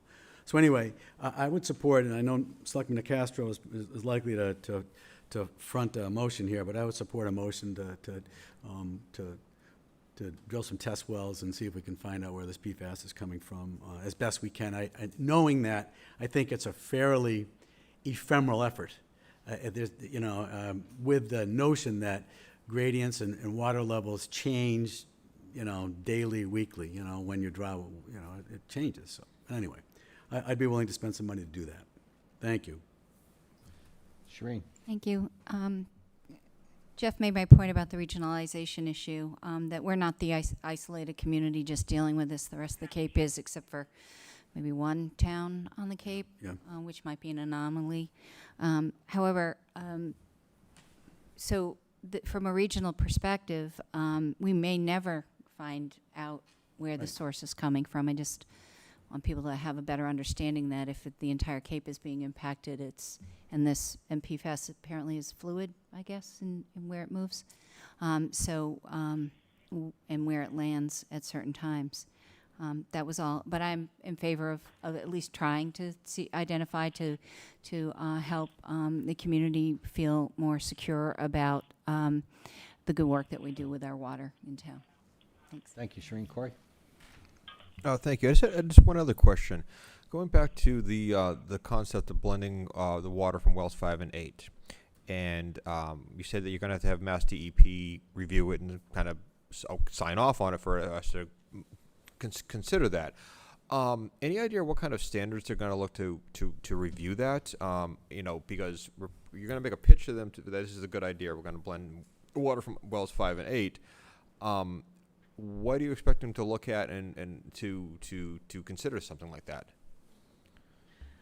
Yeah, I think they take into consideration, what the readings are. And right now we're getting, mixed readings as we're doing the blending. So I think what needs to happen is we need to do more sampling than we currently are. I think we also need to, I'd like to send it to a separate independent testing company to get the results from 2 companies to find out if we're getting the same readings from those companies. I think that shows Mass DEP what the real numbers are. It gives you more data that you're collecting for those 2 wells that are in question that you're trying to blend. And there's nothing saying that Mass DEP will okay the blending of those 2 wells. Right now, as part of the short term, they would entertain it, but everything has to be just so for them to sign off on it. So, you know, this isn't a fix and that's going to be signed off tomorrow and I'm going to be back before you.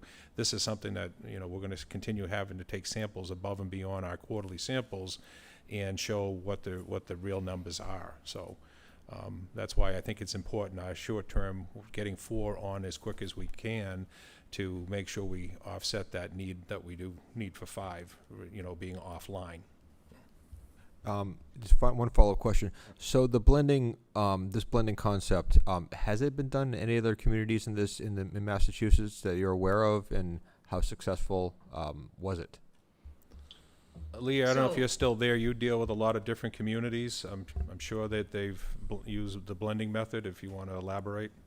Yeah, so Massachusetts has an MCL, which is a maximum contaminant level, and it is a hard stop. It is a non-negotiable number, if that makes sense. So you ask the question, what are they going to be looking for? Technically, if we're under the MCL, we are able to put the water into the system through the Safe Drinking Water Act. That's how the rule works. With our variability in PFAS levels in that source, we're a little bit in no man's land, if that makes sense. So I think DEP is playing it conservatively. We're all playing it conservative right now by keeping well 5 off. Technically, we could put it into the system, but nobody's comfortable at this point doing that, given that we have a few other alternatives that I think look better to us, like well 4. I guess, how did I do, Bob? Has any other community used this Yeah. process? Some of them are. Currently, blending is being accepted as an alternative means, provided that you can blend it before it heads into the distribution system. I can give you a handful of communities that are doing it, but this is an emerging contaminant. We are all, including the regulators, are all watching it pretty closely, and there's a lot of discussion about blending. Okay, still a lot of unknown then. It's safe to say it's still a lot of learning from it. That's right. All right. So, and I wanted to also say, so we do work up in Pease, which is near an airport, Pease Air Force Base, right? And that well has PFAS levels of 2,000 parts per trillion.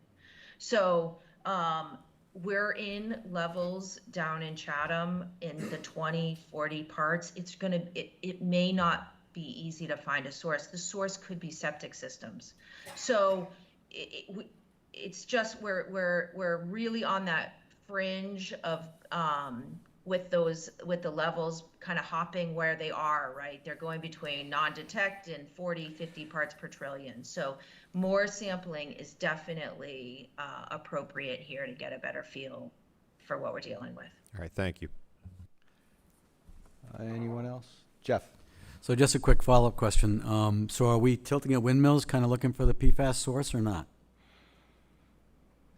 I think groundwater modeling could make sense for Chatham. So we're seeing in the lab variability between sample to sample is, let's call it plus or minus 10 parts per trillion. Chatham is seeing greater than that variability in the results for training field wells. So we are suspecting that those are groundwater influences, if that makes sense. That variability is being contributed to by changing groundwater conditions. And if that is the case, a groundwater model may make good sense. Yeah, Jeff, and just to follow up, I mean, as I said before, I don't think it's necessarily that it will absolutely help us find the source. It may provide some solace to the community in terms of potentially eliminating sources, or at least, casting further doubt on their real viability that they are a source based on, what we're currently having where everybody, I hate to say it, right now everybody's pointing their finger at the airport. And based on the airport operational data we have, that wouldn't appear to be a source, because PFAS wasn't used heavily there. As Leah said, if we find it more widespread in the groundwater, which is absolutely possible if we start looking in, other groundwater monitoring wells, then septic systems may be a source. And this is, we talked about this 20 years ago as part of the comprehensive wastewater management plan. We weren't going to necessarily build the sewer system just to deal with nitrogen. We were also going to build it to deal with some of these new issues that were coming forward, that, septic systems could be the source of many contaminants beyond just nitrogen, PFAS, and whatever else may come down the line. So it's much easier to treat them at one treatment plant than 5,000 individual septic systems. Yeah, thank you, Bob. That was helpful. I mean, we all use non-stick pots and pans, et cetera, Right. so I get it. Thank you. Yeah. Anyone else on the board? Thank you, Bob. Just a couple of comments. Most of what I wanted to ask has already been asked.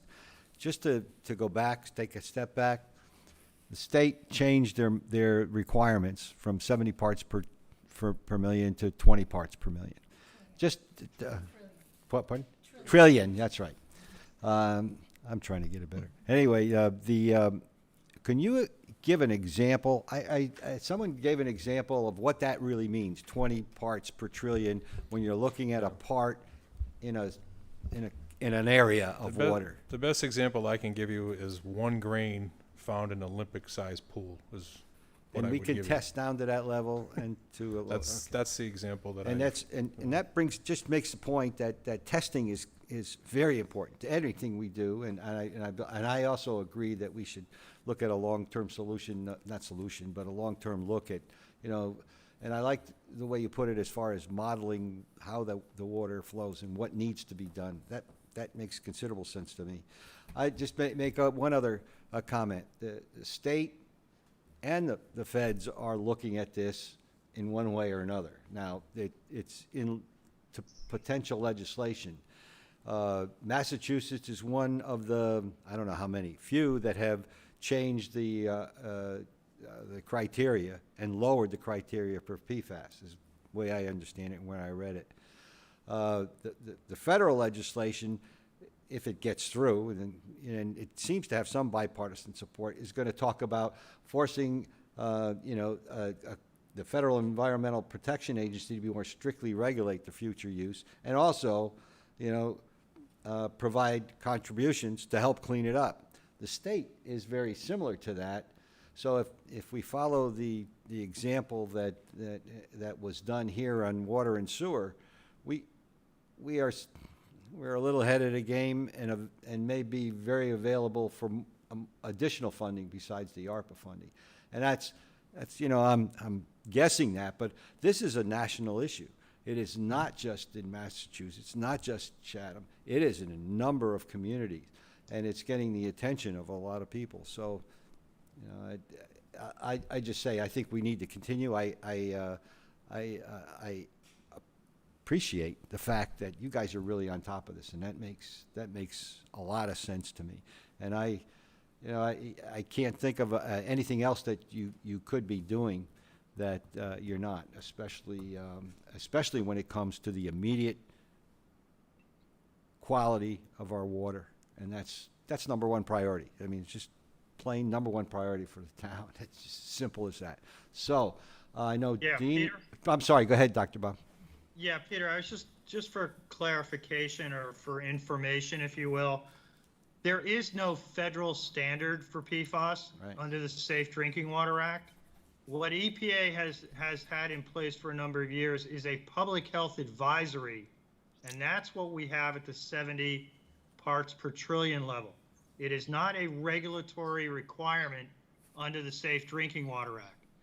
Last fall, after about an 18-month, 24-month regulatory process, Massachusetts passed the 20 parts per trillion under the State Drinking Water Act.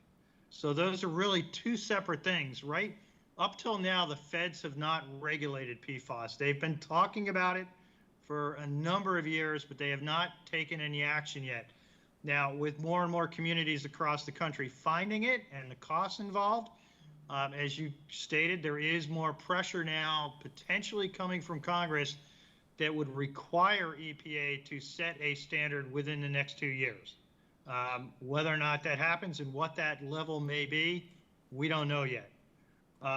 Because the other problem that we have is laboratory capabilities now have us detecting it down at the parts per trillion level, but the epidemiological studies, so the public health side of it, has not necessarily caught up with that. Just because we can measure these things, at parts per trillion doesn't mean we necessarily know what the public health implications of that are. And that's what EPA has been struggling with over the last number of years with this is, the technology is kind of outpacing our public health ability to really necessarily absolutely know what it means. So it's going to be interesting to see what happens over the next 2 years if Congress does put that mandate in effect and where a federal standard may be. It's probably going to be less than 70. Will it be as low as 20? Will it be lower than 20? We just don't know yet. Yeah, thank you, Bob, for that clarification, especially on the health side. That's important to know. So we don't want to sit around and wait for him. That's my point. Dean has an amendment, a motion he'd like to make, but why don't we make you want us to move ahead and endorse the process that you're using, right? Tom, okay. So if we could do that motion first and then do the amendment, or do you think? Well, I just have a motion, and I'm happy to put it on the table now and not request a vote on it until after we've heard from the public, and I would suggest that the chair might want to allow the public. Oh, yeah, I plan to. I was just to speak looking broadly and not just on the motion itself. I'm just because of the looking to. agenda item. I'm we happy could to put the both of motion them forward now. together. I'm looking for some. I don't have an amendment. Is there an amendment that you wanted to make? No. I just have a motion. Okay, well, let me go to the public first, and then we can come. Okay. Do we have any public comment, please? I see Elaine Gibbs. Anybody on the phone? Okay, Elaine, go ahead. Thank you very much, Elaine Gibbs. This has been very helpful and informative. I have a couple questions that can all be answered at the same time, and then just a few comments. I had heard that all the water in town is blended, but then I heard that they draw from the nearest well for certain localities. So I guess my first question is, are we all drinking the same water, or are there areas in town that would have, be coming from 5 and 8 or well 4, et cetera? That's the first question. And then my understanding is that there is enough water in the Monomoy lens, but our problem is pumping, that right now we have 4, 5, 10, 11 offline. But there is water there as long as we can get those back online. And then well 4 is kind of off on its own.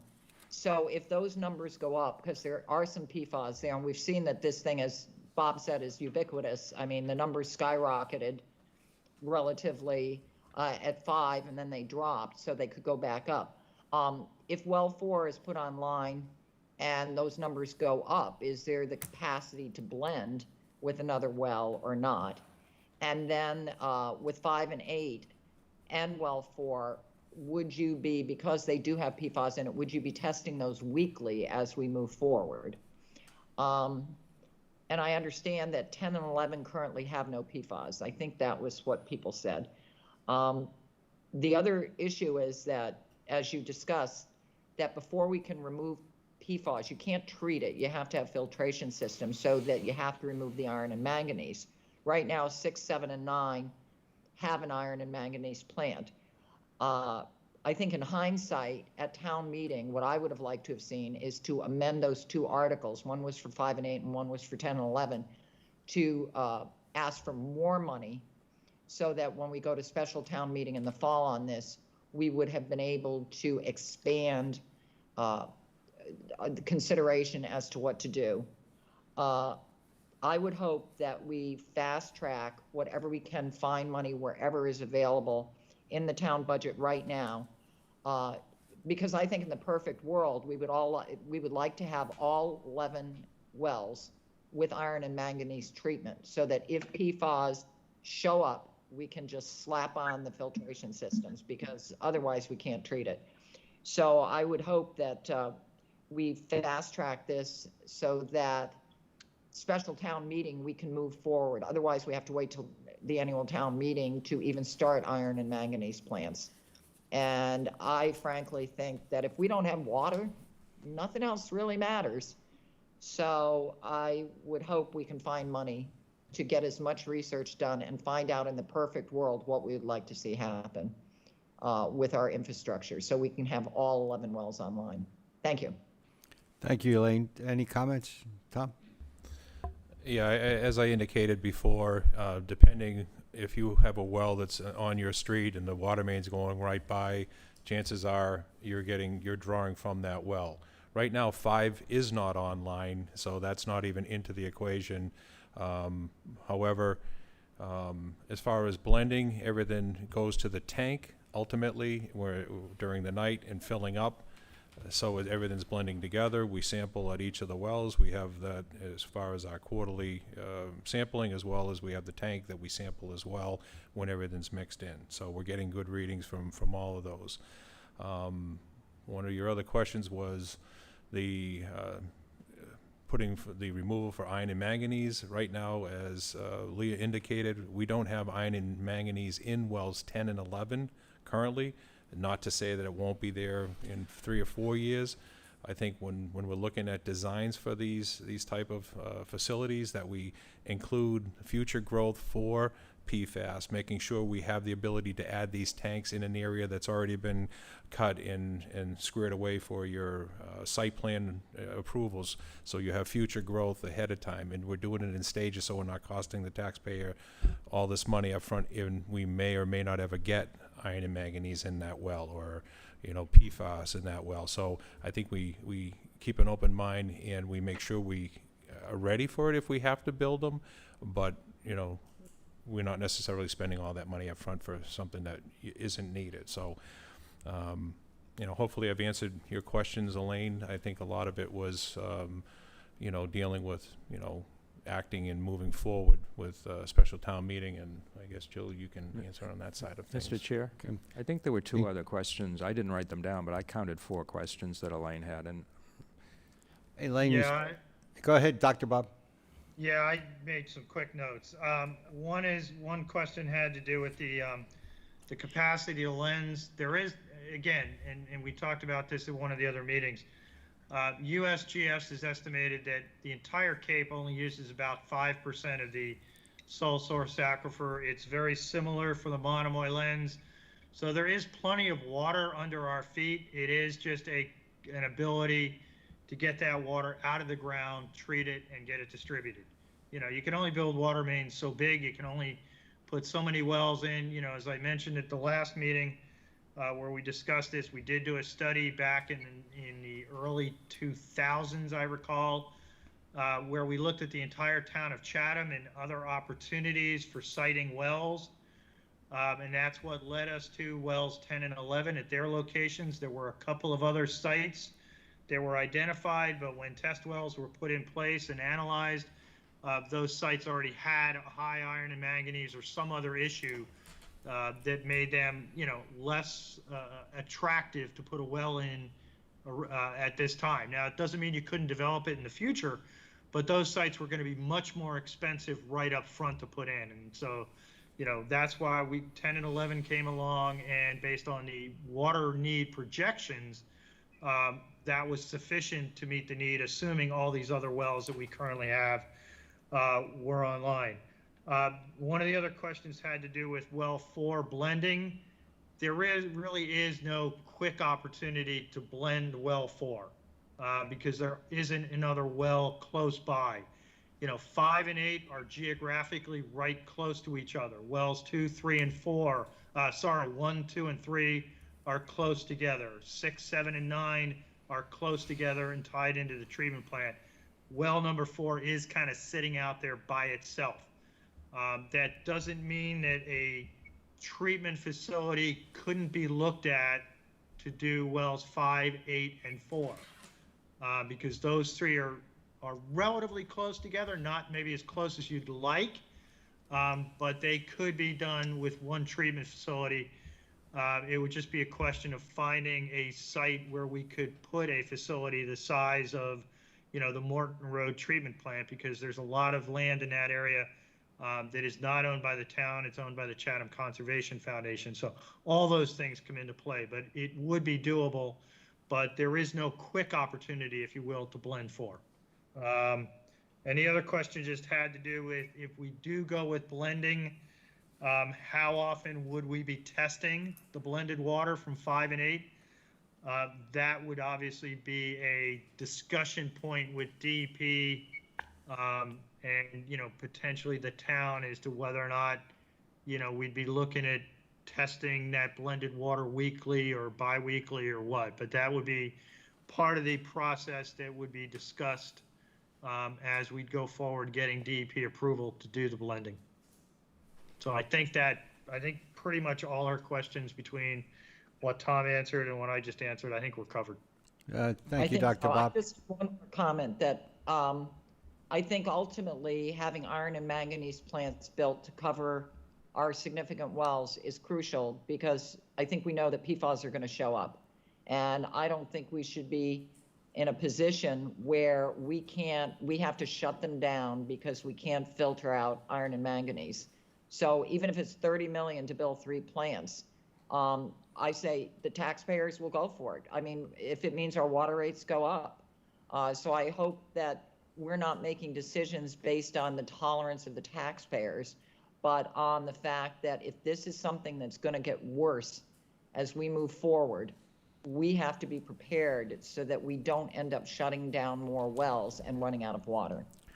That's just my observation as a layperson who probably doesn't know what I'm talking about, but it seems to me we have to make that a priority, and the taxpayers are going to have to swallow it.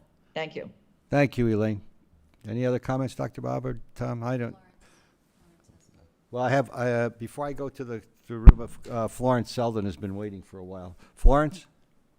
Yes, I am a little confused because from comments that were made, it sounds like PFAS were just discovered.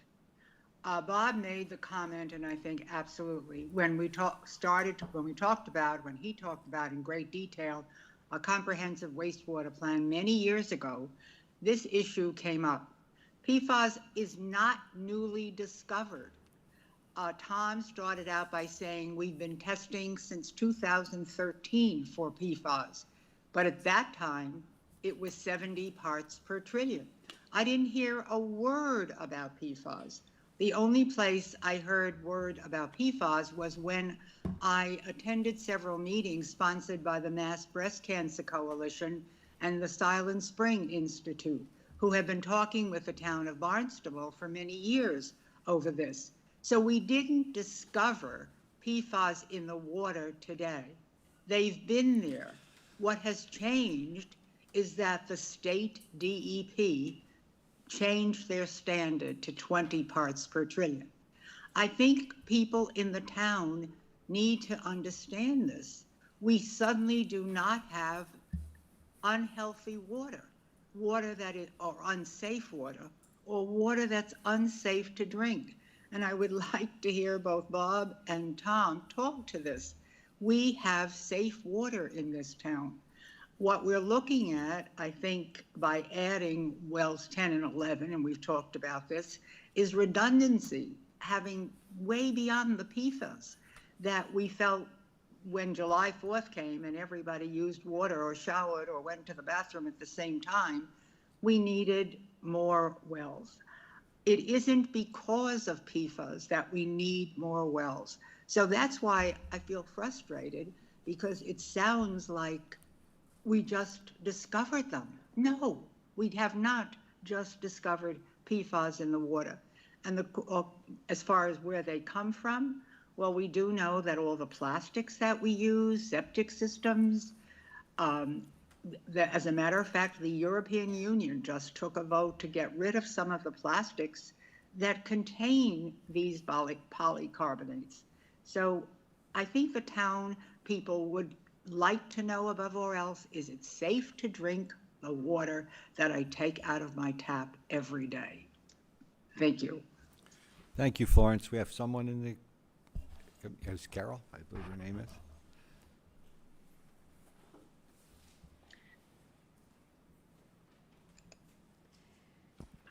Well, wow, there was a lot of discussion and a lot of questions in my mind. My mother actually has a family trust for us kids in Chatham, and it's kind of scary. So, I mean, whether or not I'm homeless because of this recent situation of me being thrown out of an apartment in Chatham unjustly, I have a lot of questions, I guess. Someone mentioned, I think it might have been you, Dean, that this is a health issue.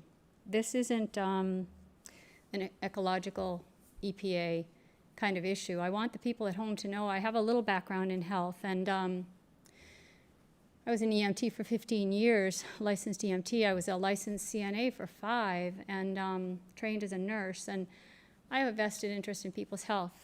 You know, yes, the environment's great. I love working at Nickerson State Park, but I'm a laborer. I clean toilets, and I do it to the extreme best of my ability because I don't want to spread what might be out there from COVID. You know, you've got states visiting that had high rates, and I just want people healthy. So I'm going to throw some things out there, and forgive me for sort of just being scattered, if you will. These are just some of the thoughts. I took tons of notes. I don't have time to read them all, my questions. I don't have time. The Environmental Protection Agency can help. They can do an environmental impact statement. Now, you may not want to lose the airport or air traffic, but if you've got a quote-unquote training field, and it was used as an Army base, I know Leah had mentioned Pease Air Force Base. Now, why did she mention that? It was sort of a clue as, are we looking at materials that may be buried underground? Someone maybe can go through the airport with a naval-type detector. I know they did this in Yorktown when I was a volunteer there. And check what is in the ground. Are there storage tanks that are buried? We all know that construction companies value the dollar over public health. Are there barrels, unidentified hazmat barrels that have leached from some chemical into something much worse? You need to find out also the integrity. I know, Tom, you had mentioned pipelines. Well, in a body, what good is blood flowing from the heart if we don't have our arteries and good, strong artery walls?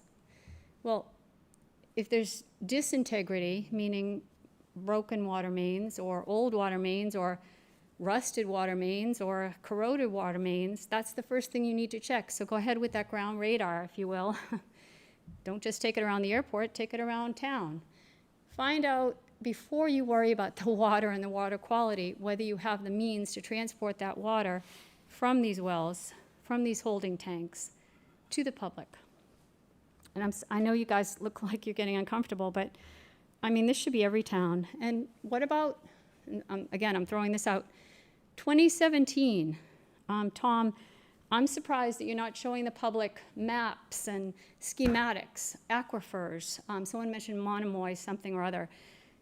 Show all that, overlay it, do an overhead projector even, the old-fashioned way. Show where you're talking. You know, where are these wells? 1, 2, and 3 close together. I'm kind of glad. That's my mother's property. I'm kind of glad it's near a wastewater treatment plant. So use schematics. Show us what is going on so we can understand. Not just me, who's a visual, verbal person, needs to see it and talk about it. Why all the NSs? That was the, or ND. not done, not tested. Why? Sorry, Tom. Why, board, give this guy more money? I know you move for a vote, with all respect, Chairman, but why give him more money if there's no results? And I'm sorry, I should be facing this way. I know the camera's that way. And I want to ask you, viewing audience at home, think about what's going on. We're not going to throw bad money after good, right? You wouldn't do that. I have a limited budget, very limited. I don't just go, buy the whole grocery store when I know I can't afford it and can't eat all that food. So if we can't digest the information of the wells, other than the flow rate, which is limited, and I don't know when you test, whether it's a certain time of the day or you always go on Wednesdays at 6 o'clock in the afternoon when the flow rate's less. I guess you need to be more transparent. You need to think on your feet. You need to start giving people's lives before money and town money.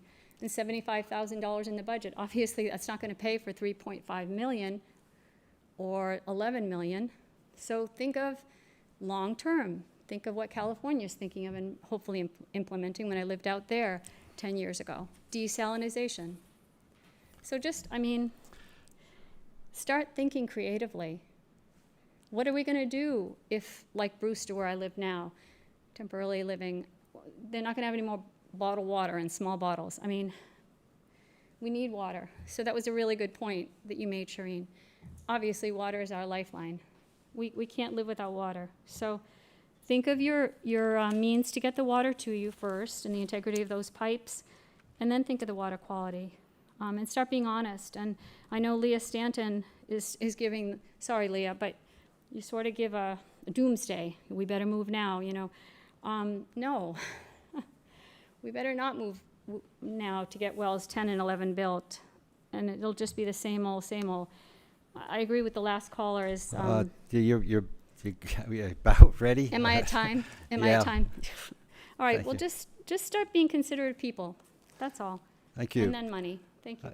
I'll just make, as you go back, go ahead. No, you can sit down. That's fine. Thank you very much. Appreciate your comments. I think you missed some of the points that were made. I don't know if, Tom, you want to say anything, or Dr. Bob, but just... Yeah, if you don't mind, Sure. Dr. Bob, Sure. I'll go first. First and foremost, the town of Chatham has always been upfront and honest with all their infrastructure. They've been very proactive. They've given a lot of money to make sure that our infrastructure is being replaced on a year-to-year basis, and as we need it for our different infrastructure, whether it's old water mains or new water mains that need to be replaced. It's getting done. The comment about non-detected versus not sampled, they're sampled on a quarterly basis. If there's no detection at the quarterly samples, the map that I showed on the screen earlier, it didn't show any detections of it, so we didn't have to sample additional samples. The only ones that we sampled again after the quarterly were the ones that we showed signs of any trace of the PFAS in it. So, we've been up front. We came right to the town as soon as it happened. We took the well off that was in question immediately, and it hasn't gone on since, and we don't plan on putting it back based on what the Board of Selectmen said tonight until Mass DEP, if they give the approval to, we will come back before the Board of Selectmen and make sure that it's okay with the Board of Selectmen and the town to do so. So, Bob, if you want to add anything to any of the comments that were made with respects to the wells, and I know we've given maps and shown where they are located, in the past couple of meetings that we've been involved in this. So, Thank you, Dr. Bob. Thank you, Doc. Yeah, if the chair would like, I certainly can show that map of the well locations. I do have it tonight. If you'd like me to show that, I'm not sure at this point what it would necessarily add to the conversation, other than for the folks at home, they'd be able to see geographically some of where we're talking about and why well 4 is kind of off by itself and the other wells are much closer together and easier to deal with. So, Peter, if you'd like, I can. Yeah, certainly put go it ahead up and show quickly if we can, and also, you might make the point that the whole idea of doing a study is to try to understand what the aquifer and everything else is doing around those wells.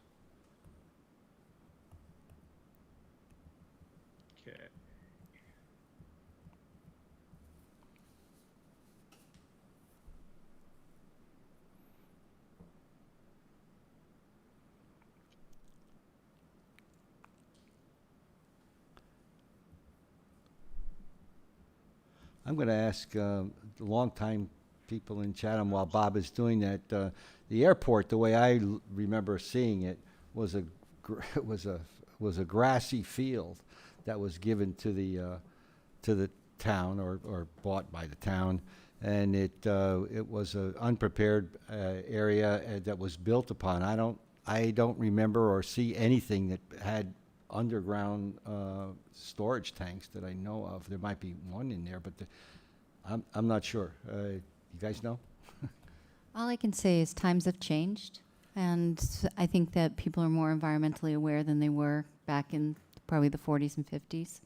So, you know, as Corey had said, this was a construction company site and other things that have happened in town. But I think having a study to understand where things are would be a really good point. Thank you. How you doing, Dr. Bob? Pardon me, but they've changed the format for sharing your screen. Okay. So, If you can't find it, that's all right. no, I have it right here. It's just unfortunately Teams has obviously changed how they share stuff. So, yeah, I'm not going to take any more time at your meeting. I do have it. We can get it up on the website so people can see it. Okay. Yeah, that's fine. I apologize for that. They've changed the format here and doesn't work as quickly and easily as it used to. Okay, any other comments? I don't see any. Dean? Thank you, Mr. Chair. I just wanted to say one thing up front. Previous speaker indicated that I had said this wasn't a health issue. I don't think I said that at all. I don't know that I use the word health. I do think it's a health issue. I do think clean water is a health issue and an environmental issue. So I just wanted to clarify that if I did say it, I certainly didn't intend that point. So, Mr. Chair, I want to offer this motion that the Select Board direct the town manager to engage a suitable professional consultant to try to identify the sources of PFAS detected in town wells 4, 5, and 8, using groundwater modeling and any other advisable technologies, with a prompt report back to the Select Board. Second. Okay, any discussion? And seeing none in the public, okay, let's take a vote on that. There's also another motion I think that we're going to do next, which has to do with advancing to the short and long term. Start with Dean. Yes. Jeff? Yes. Corey? Yes. Shireen? Yes. Chair says aye. Mr. Chairman. Jeff? In the great likelihood that we have a special town meeting this fall, I would like to ask the town manager to draft a warrant article directing or instructing that we construct wells 10 and 11 and include the engineering, design, and permitting for the treatment facility, wells 5 and 8, for the removal of iron, manganese, and PFAS. And get related cost related thereto, and draft a warrant article for our review. Okay, second? Second. Have a second? Okay. All right. Shireen? Aye. Corey? Aye. Dean? Aye. Jeff? Aye. Chair says aye. Is that enough for you to move ahead? Or do you need, the recommendation here was to advance the short and long term. Do you still need something? I think I'll cover it? Yeah, I think we're set. Okay, good. Thank you. That's what I thought. All right, thank you, everyone. Thank you for your patience. Let's move on. Next is, Tom's still here. This is Route 28, West Chatham Road construction. Tom was unable to have the final inspection done, and the question was whether I put it on the board's agenda or not. I decided to put it on just so we would have some comments or make some comments to Tom about that. Yep, Jeff, go ahead. Thank you, Mr. Chairman. Yeah, I'm very much of the opinion, once we get the final punch list, that we kind of monitor that, but that we agree to it, et cetera, and then we monitor its completion, including the 11 trees that were mentioned by Mr. Levitt earlier and that were promised. I do recall that, and perhaps there's a plan for that anyway. But when we do get satisfaction with that punch list and the trees planted, et cetera, I feel very strongly that we should write a formal thank you to both MassDOT and Lawrence Lynch for the excellent job that they've done in the West Chatham roundabout project. And also to your staff, Tom, and to you and your team for the fine job you've done moving that along and bringing it to completion. I live there. I live very close by. I get all the traffic. I saw all the traffic on the 4th, and I've seen an awful lot of traffic, and it flows very nicely. There's pedestrian traffic. There's bicycle traffic. People stop. The vehicular traffic stops for people that are in the crosswalk. It is so much improved. It's remarkable in my mind. So I do want to make sure we get a good punch list. I do want to make sure that punch list is satisfactory and that it gets completed. But upon completion, I really would like have the board write a formal thank you to MassDOT and Lawrence Lynch as well. They were phenomenal. So I'd like to do that. Shereen? Thank you. Oh, I'm sorry. Shereen, I passed Dean. He had his hand up first. I apologize. Thank you, Mr. Chair. Thank you, Shereen. I just wanted to ask, when the punch list does come back to us, I'd like that to be an agenda item with public comment, contemporaneous public comment. Thank you. Okay. Shereen? Just a quick question. Who is going to walk through the final inspection? Is just staff, Tom, and MassDOT, or do you have? It'll be all players involved, Mass DOT, the contractor, the town of Chatham. As a matter of fact, if any of you want to walk through, we've just scheduled it today. They said Thursday, August 5th at 10 a.m. So Mass DOT will have a slew of people there, as well as the contractor, as well as we'll be walking it as well. Just so you know, the landscape contractor, I don't know if you saw him out this week. He was out there in the center islands weeding and getting those areas prepped and squared away. The landscape will be out there tomorrow cutting all of the areas adjacent to the sidewalk and curbing that's been installed to date. So that's tomorrow. And just so you know, I have a different recollection, but I certainly can pull back the films, because when we went to Boston, as well as when the Mass DOT came here before the board, Rick had mentioned that there was 11 trees he wanted between the curbing and the grass strip between that and the common shared path.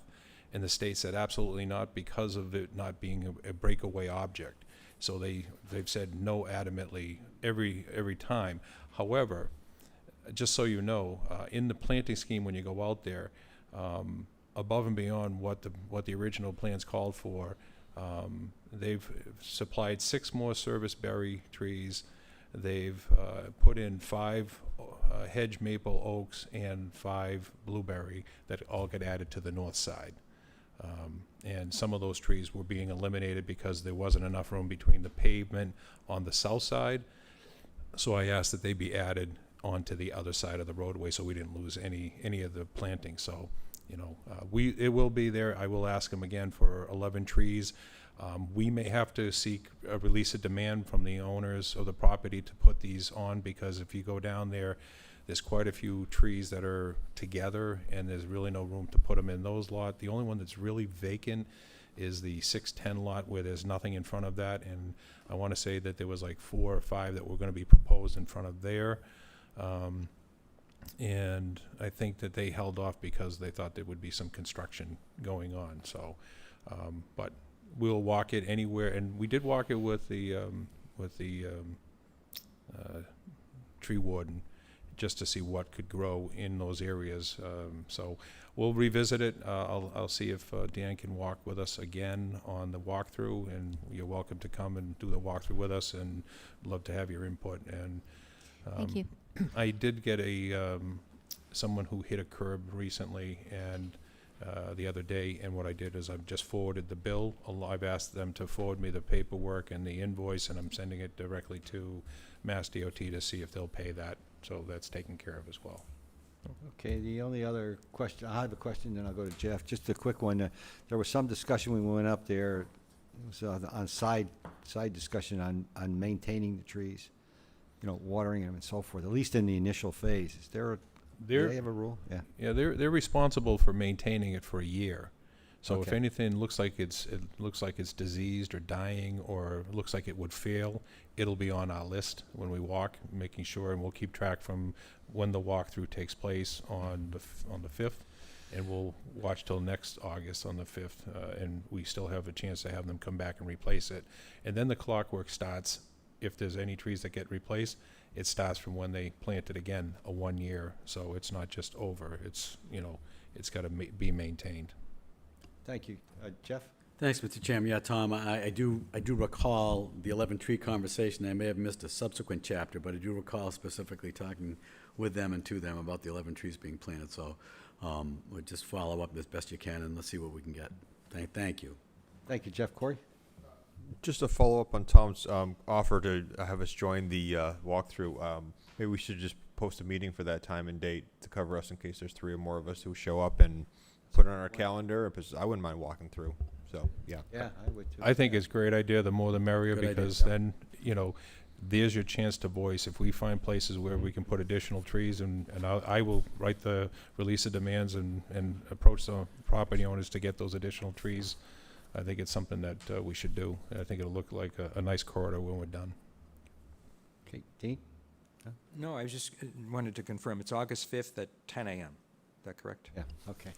Yes, that's correct. Okay, thank you. Okay, thank you. Thank you. No motions necessary on this one. Next is, we're over onto our goals and objectives, review and status. Just a comment up front. This is our past goals in 6 months. We're going to be doing this again. And I think it's appropriate that we just take a quick look at them, and is there anything we need to change given the circumstances? And, the first thing that pops in my mind is, back then, we weren't talking about PFAS, so I'd put it as number 1 priority on here. I don't know if there's any comments. Jeff and then Corey. I just wrote down water, Coast Guard, other private parcels for the Council on Aging. Water, Coast Water, Guard. Coast Guard, other private parcels. Okay. Any, Corey? No, water, Coast Guard, totally top of my list. I think, we're going to take these all at different,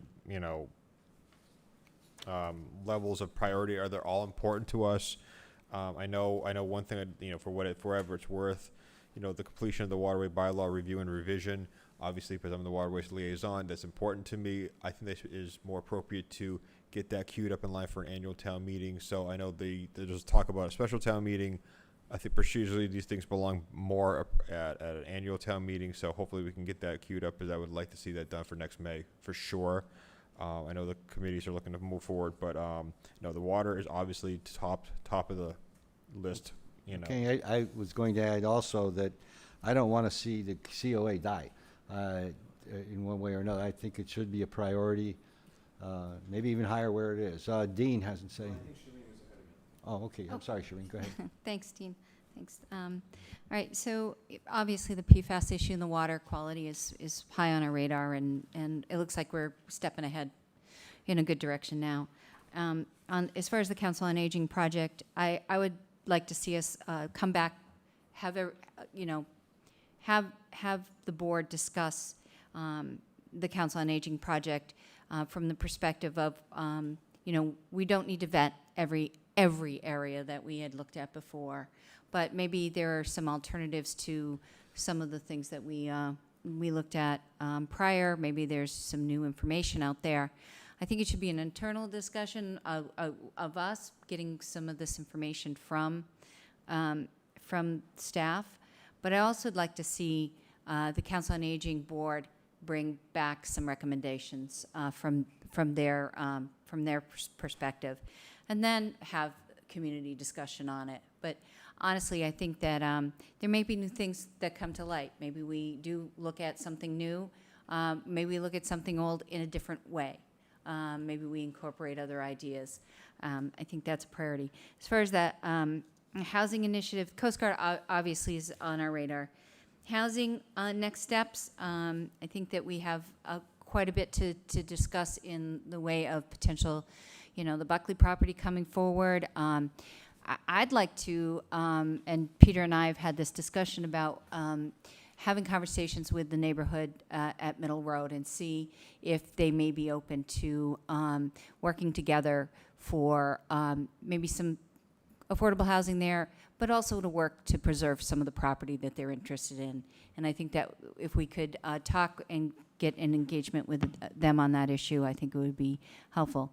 Also, you know, what's the next RFP possibility? You know, where are we looking at there? But I think that should be an upcoming meeting. Obviously, I think our staff will probably have some updates for us sooner than later.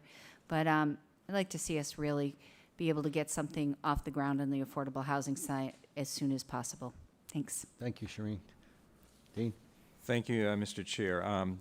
I'll join with everyone else. Water needs to be number one. And I would say that the Council on Aging, I would place that among the highest priority along with housing. And I know it's not really on here, but we've talked about the elementary school, and that's, to me, is of the, I think those three, water first, and then the next tier is housing, Council on Aging, and the elementary school. I'd like to see the downtown parking. I'd like to see a plan for next season, next summer, that we could implement, because if you just look at this season, the last couple of weeks, I think we're missing out on potential opportunity for paid parking in the downtown parking lot. So if that's doable, I know that the staff is pretty stretched, and that's why we couldn't do it this season. But even if we have valet parking in some of these, and I'm really talking about the Stage Harbor lot and the town offices parking lot in addition to the Eldridge lot, I think that would be good. Somewhat lesser in terms of timeliness, but I would like someday to see us do something with the Eldridge garage property while I'm still on this board.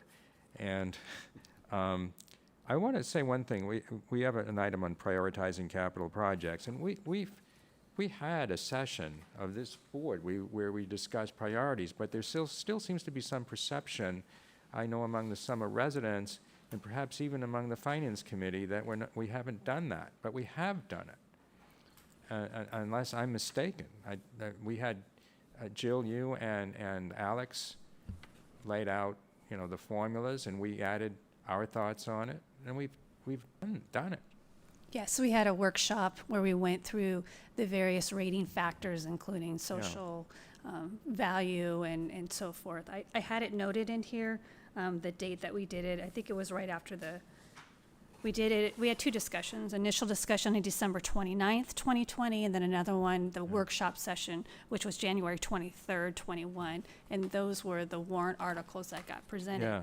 Yep. I think we need to communicate that information to those bodies. I would say one thing. I agree with what Shireen said about the Council on Aging process, and I have spoken with the chair of the Council on Aging, Barbara Siegel. They're going to meet on August the 9th, and I know she's going to have on their agenda consideration of a recommendation to the Select Board, so that we could have a joint meeting with that among the two boards. And then that could be followed by a public session at the appropriate time.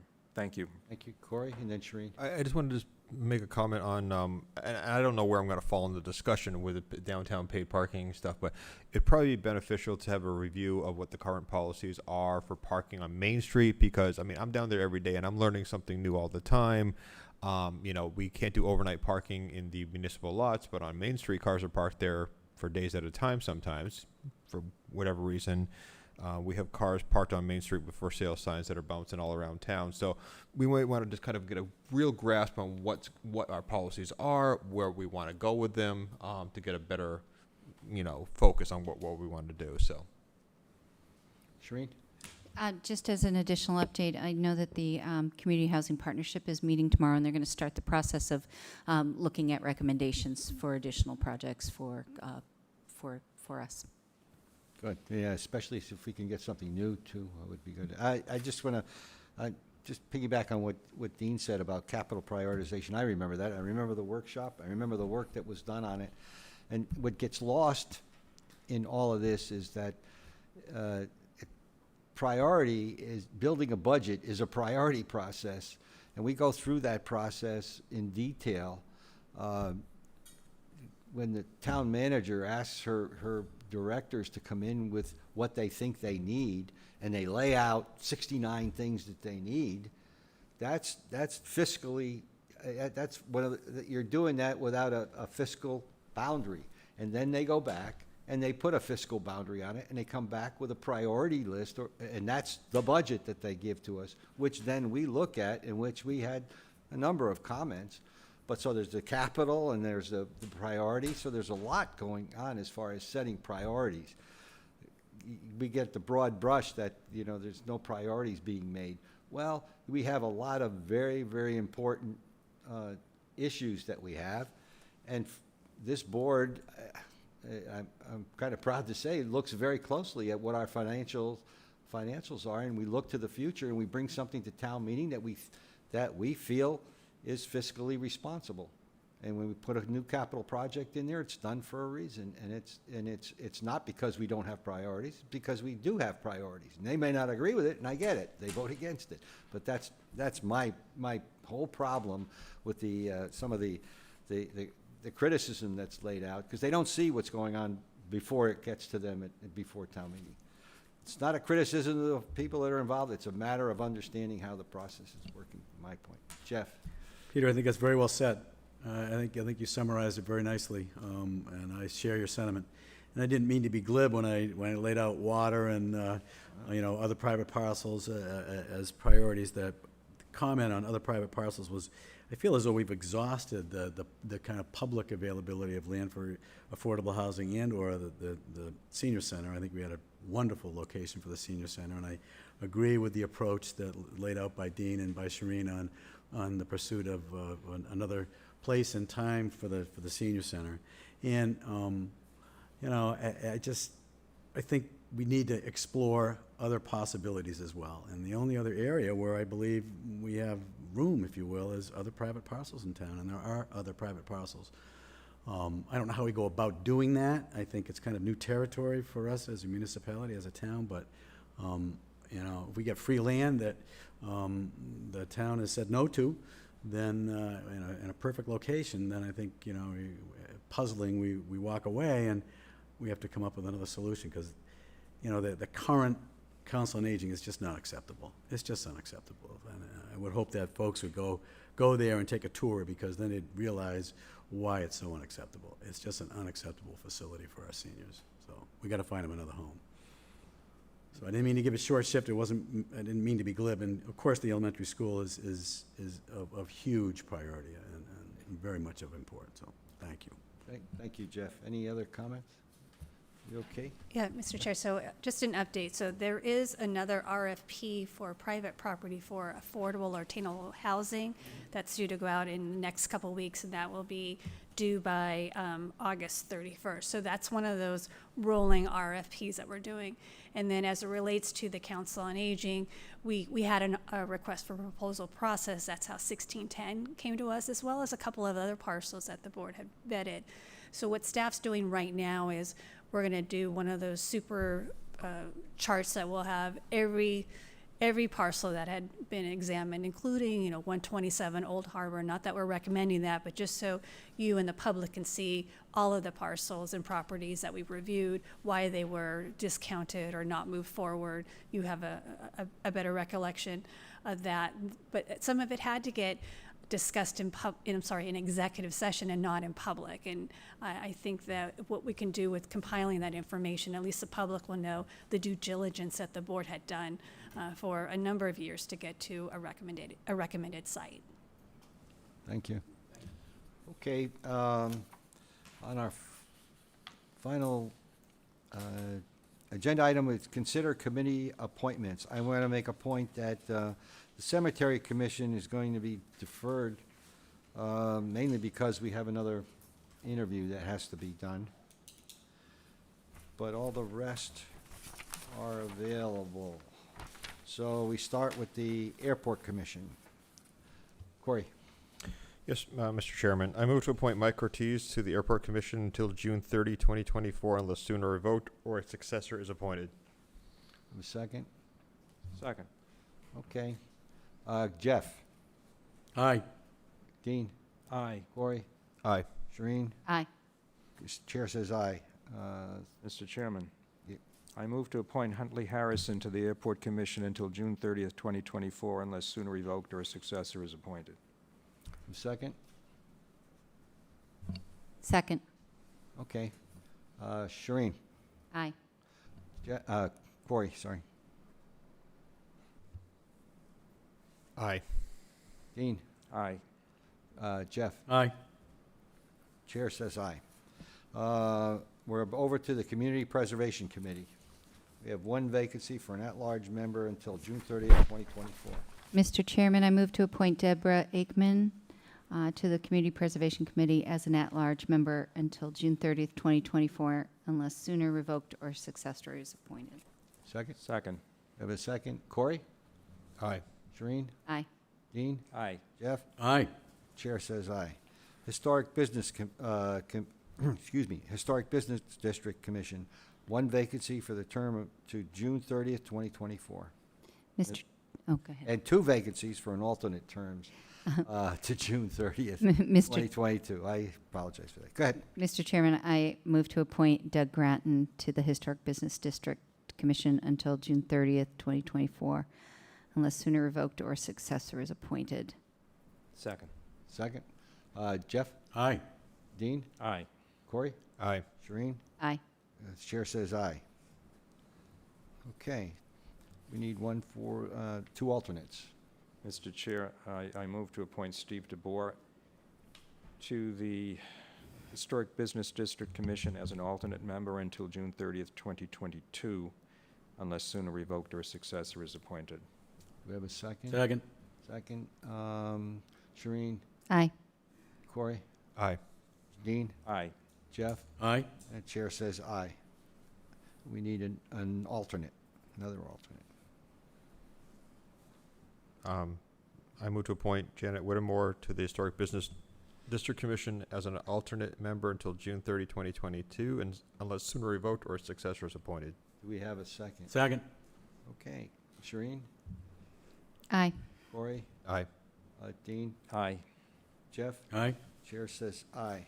Historical Commission, two vacancies for terms June 30th, 2024, and two vacancies for alternate terms to June 30th, 2022. Mr. Chair, I move to appoint Frank Messina to the Historical Commission until June 30th, 2024, unless sooner revoked or a successor is appointed. Second. Okay, Jeff? Aye. Dean? Aye. Corey? Aye. Shereen? Aye. Chair says aye. Mr. Chair, Yes. I move to appoint Stephen Burlingame to the Historical Commission until June 30th, 2024, unless sooner revoked or a successor is appointed. Second. Okay, Shereen?